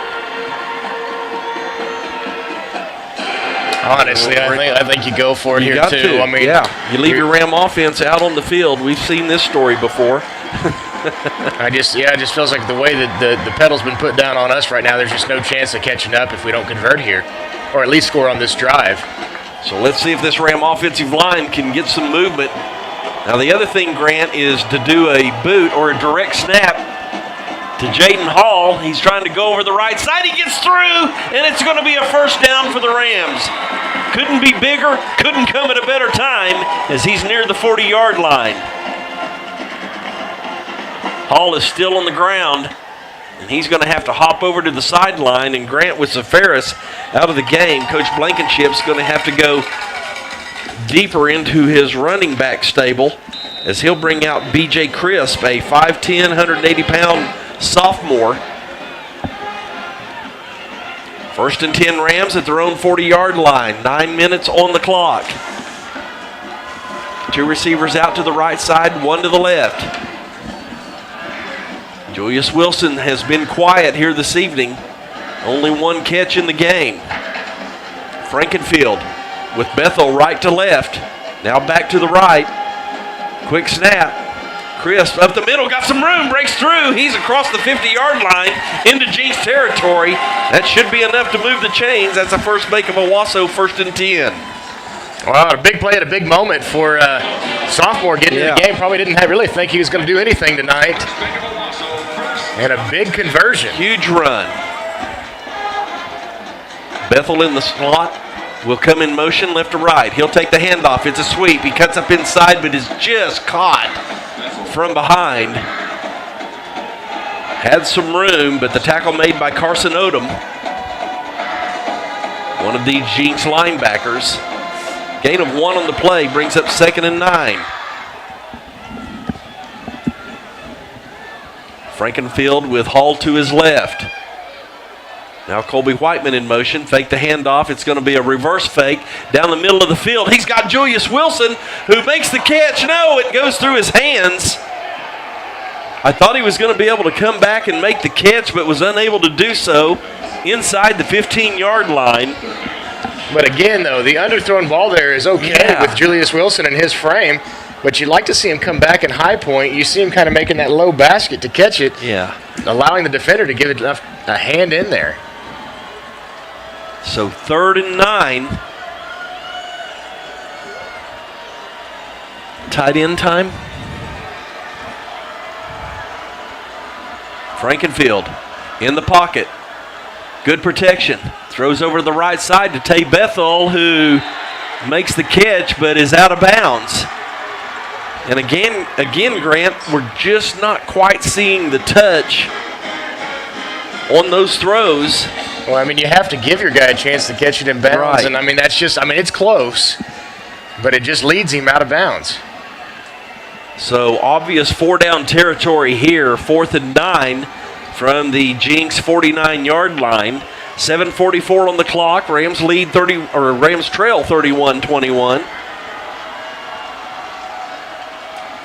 Pressure from the right side. Frankenfield looking downfield. He's got to get rid of it, and he does. It's underthrown, and the interception is made. I mean, if you're looking for anything positive, at least it's a punt. I mean, it's basically inevitably You'd have been better knocking that down to the ground, but the interception is made by, trying to see who that was. I believe it was one of the Dillard brothers.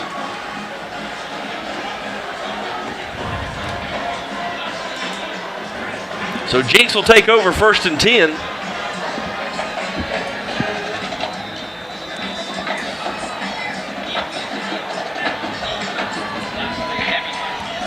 .7:34 on the clock.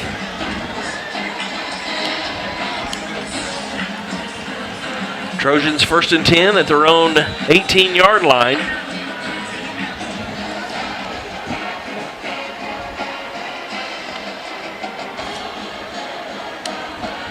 And timeout on the field. We'll take a timeout as well.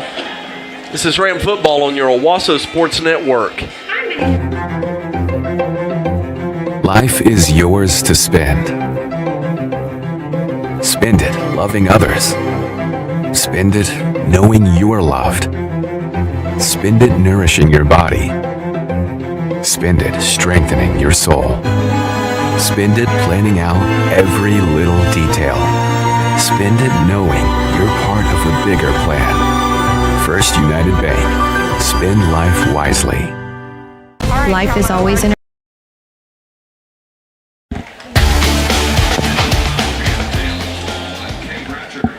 Welcome back to the Christian Brothers Automotive broadcast booth. From check engine light diagnostics to full engine repair services, go see Ray Adcock and his team at Christian Brothers Automotive in Owasso.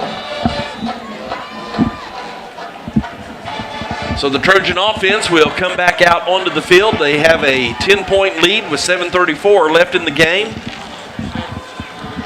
Jones with the handoff up the middle. He'll be stopped after a 2-yard gain. And you got to think that the Rams are going to see a heavy dose of KD Jones running the football right now. Lost his shoe. Now he gets it back on. Second down and 8. Yeah, Rams really haven't shown much effort at stopping him. Plus, I mean, their clock is our enemy right now. Taking their time, letting the play clock run down. Rams 2 scores down. I mean, you almost really do need to generate a turnover. Right. And I would be shocked to see the Trojans put the ball in the air. That'll be back-to-back games that the Rams have not been able to generate a turnover. Katie Jones running to the left side, trying to break free. Steps behind his big left tackle and falls forward near the first down marker. They haven't given him the movement yet. They change it to third down, and he's about half of a foot shy. Katie comes up a little gimpy right there as he walks off to the sideline. Might be fatigued with all the carries he's had tonight. He's probably near 30, 32, 35. Yeah, halfway through 30.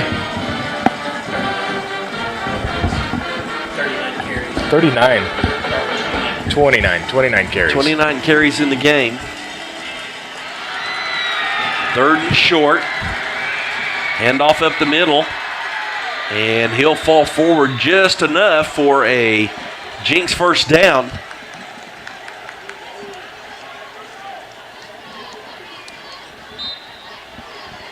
We're under 6 minutes in the ball game. Carricker on the carry that time. I mean, really, he is a Swiss Army knife. He can play anywhere on the field in baseball, and he covers a lot of ground here on the football field offensively and defensively. Yeah, just a junior, too. Kazar letting the play clock run down, and he'll hand off to Jones up the middle. Jones just runs through a couple of Rams and falls across the 35-yard line near the 37. Really, Grant, it's been the Jenks offensive line here in this second half. We haven't seen Taj Overton and don't have a report on his injury yet, but well, we have certainly missed his presence. Absolutely. I mean, there is no doubt of the difference he's made. Because they've started working that. All the runs, I would guess, have gone to the left guard, left tackle.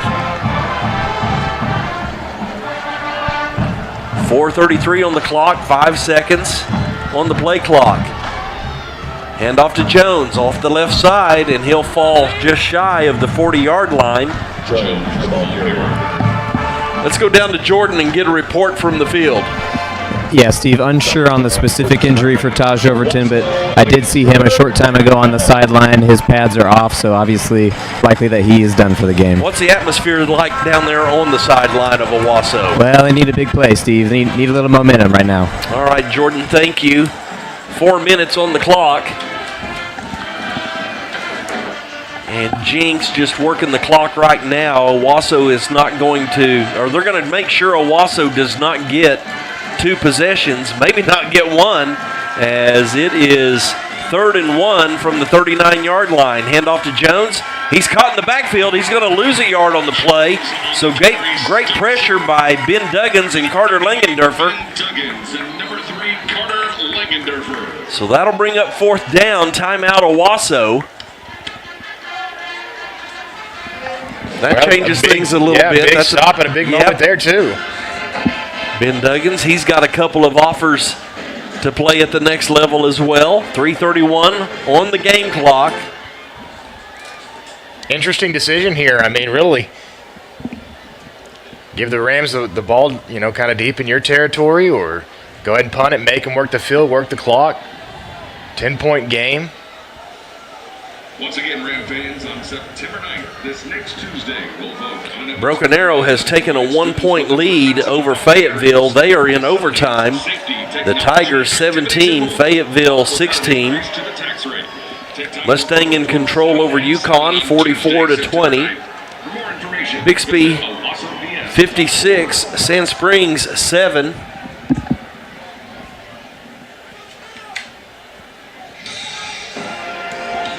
Stillwater all over Union, 41-15.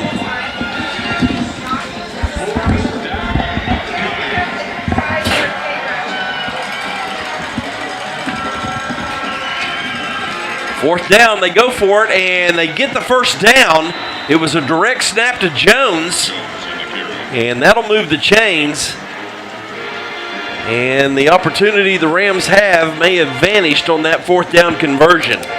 Yeah, I mean, I think that's probably the dagger right there in this Ram team.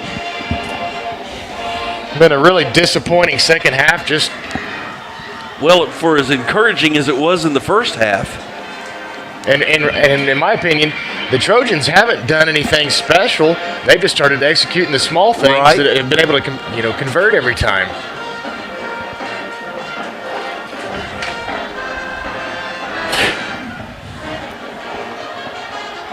First and 10, Jenks.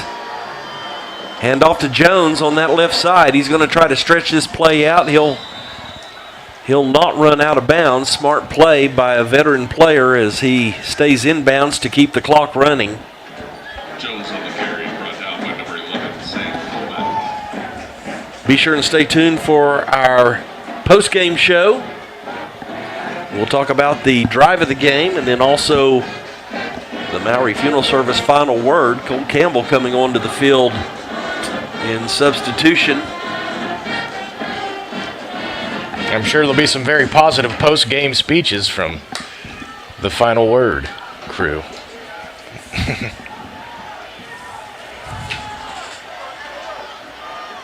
That's Carricker in at quarter. No, that's Kazar. Jones caught in the backfield. He's able to escape that tackle, but can't get away from the second tackle. He does, however, stay in bounds to keep the clock rolling. And that will put the clock at 1:57. So we'll take a timeout as well. It's Jenks 31, Owasso 21. This is Ram Football on your Owasso Sports Network. Life is always in our ear about opportunities. Exploring them. Seizing them. Taking a moment to breathe them in. When speed is crucial and completion is the end goal. We gotta move a little faster. But sometimes completion isn't the end, but the next beginning. Tulsa's first, Tulsa's only. Level 1 Trauma Center.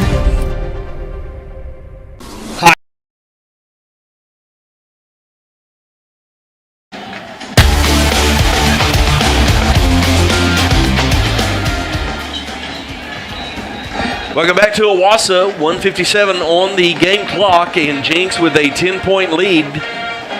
Grant, it looked like the Rams were going to be able to get control of this game. They were ahead 21-7 at one point, and they have not scored since the 7:14 mark of the second quarter. Katie Jones on the direct snap gets to the outside and spins across the 45-yard line in Ram territory. That'll be a 1st and 10.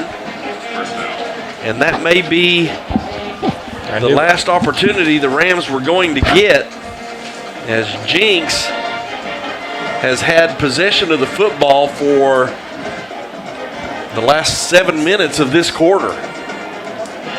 Right, do the Rams have any timeouts left? I can't see up there. I don't think we do.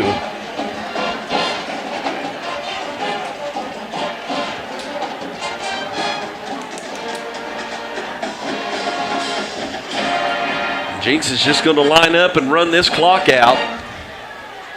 They're going to move into victory formation, and it's going to be a big win for the number 2 ranked Jenks Trojans as they will move to 2-0 on the season, and the Rams will fall to 0-2.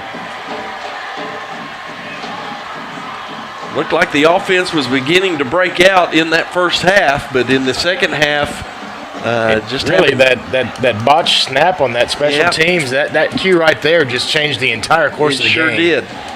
It sure did. So probably one more victory formation play here by Jenks. The Rams had won 3 in a row over the Trojans, but tonight Jenks is going to walk out of here with a victory over the Rams. as they come onto the field and celebrate. And the clock will run out. We'll take a 2-minute timeout, come back, look at the numbers, and bring some final thoughts as Jenks wins this 31-21 over the Owasso Rams. This is Ram Football on your Owasso Sports Network.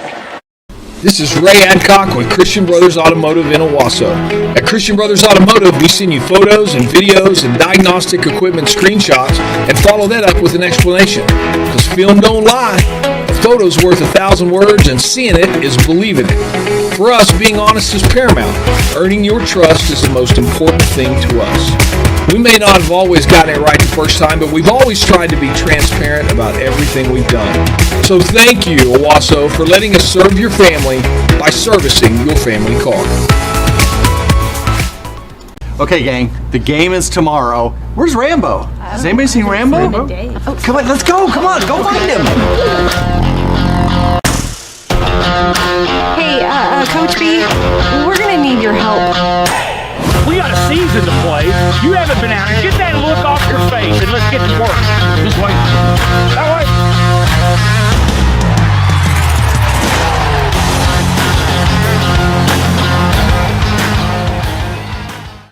Fast. Whoop. Oh. Okay. All right. Well, you're good at other things. The Folds of Honor exists to meet sacrifice with hope. When U.S. service members and first responders are killed or disabled, the Folds of Honor steps in with life-changing scholarships for their spouse and children. This noble mission holds the power to unite Americans. As we link arms and pledge our unwavering support to those who protect our freedom and our families. Join us. At Jersey,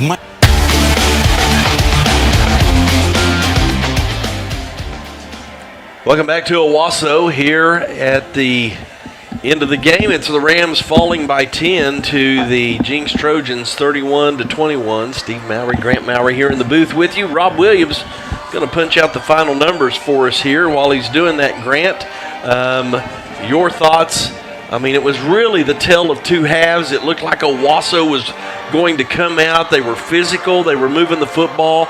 The offensive line was in control, running the football, making some throws. But then in the second half, it was like a totally different team almost. And then you had that moment with, it wasn't a fake punt, but a snap that was botched or something there.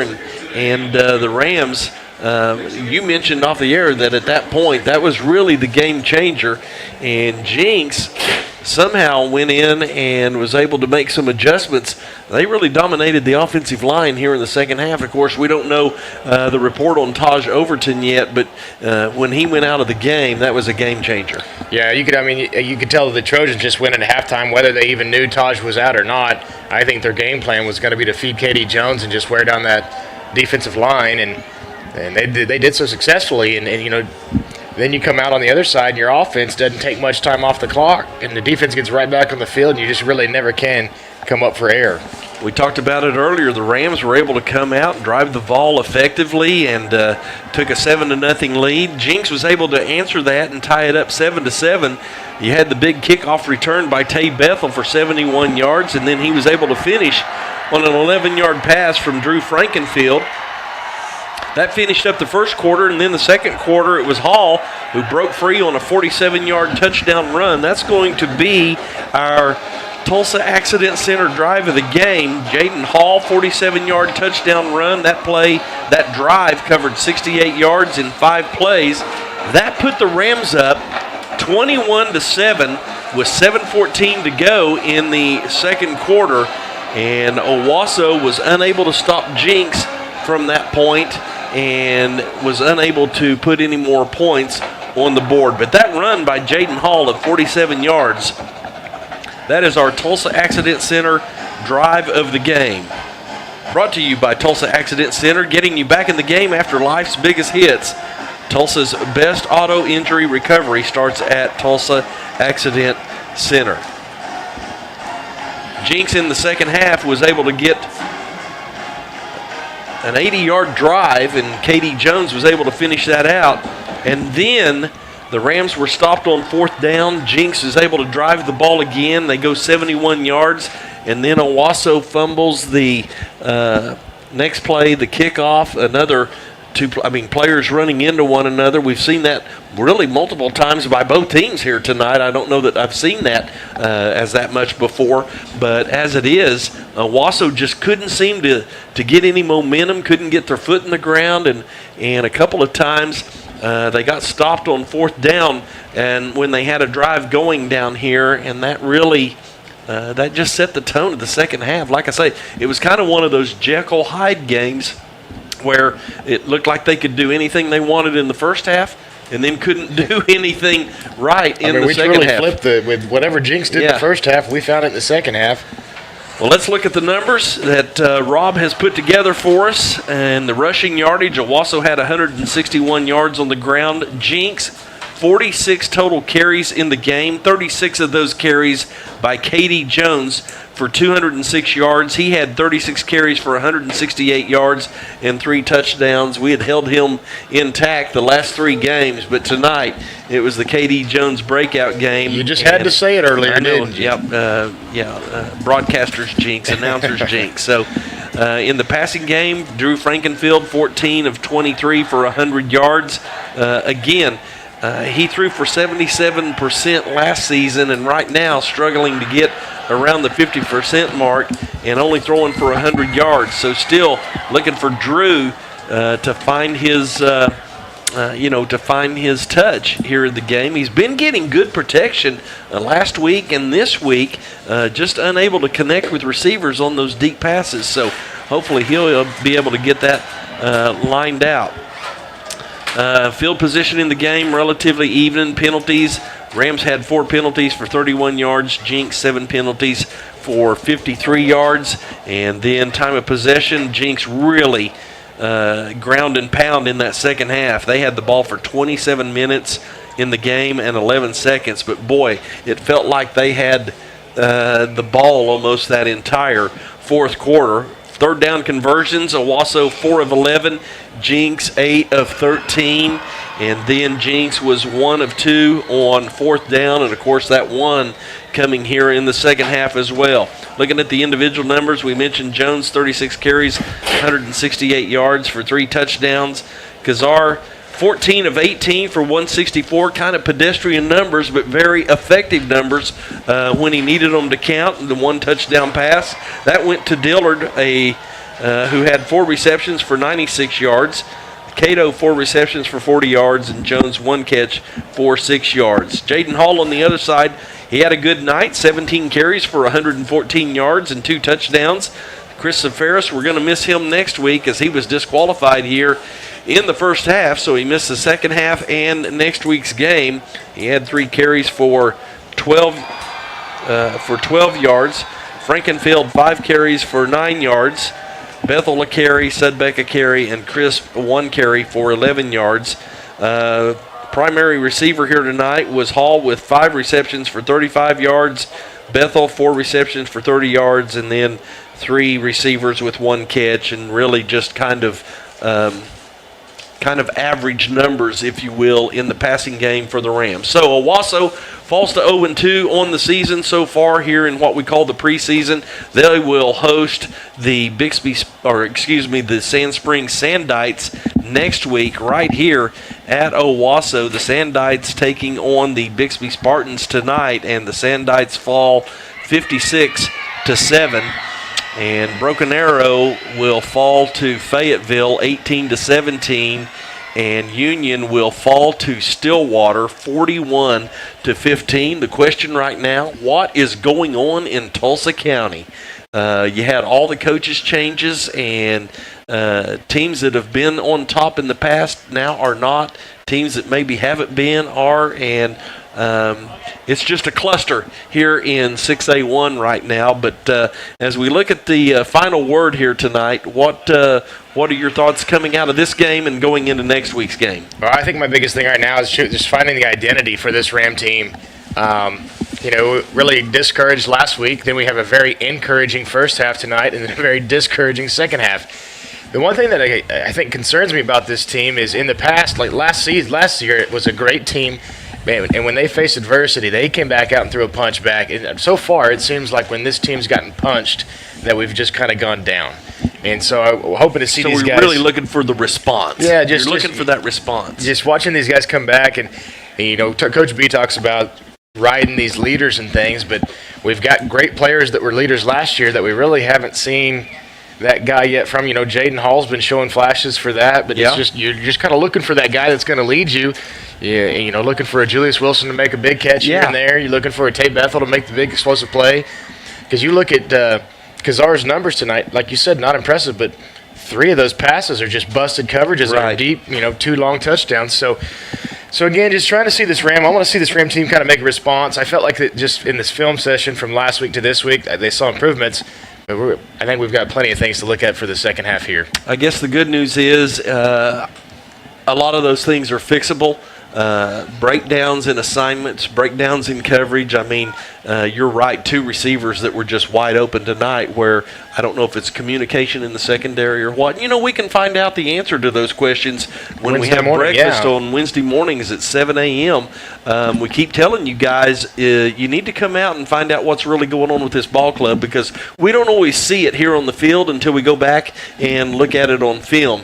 And we'd encourage you to be there. By the way, it's a pretty good breakfast there at Trails Inn. John Cash and his crew, they do a fantastic job. So we encourage you to join us on Wednesday mornings, and we encourage you to join us here at the stadium next week at 7:30 as Owasso will welcome back Bobby Klink and the Sand Springs Sandites here at Owasso. It'll be week 2, but game 3 for the Rams before their bye week as Owasso and Sand Springs will face off with one another in a classic matchup here at Owasso. Any final thoughts, or are we good? Think we're good? I think we're good. All right. We appreciate Rob being here, working the numbers for us. Our Owasso Sports Network crew, we're still working out some bugs, so we still got some things we got to work on, but we'll try to get better as well. For my wingman, Grant Mowry, I'm Steve Mowry. It's Jenks 31, Owasso 21. This has been a production of your Owasso Sports Network. Have a great evening, everyone.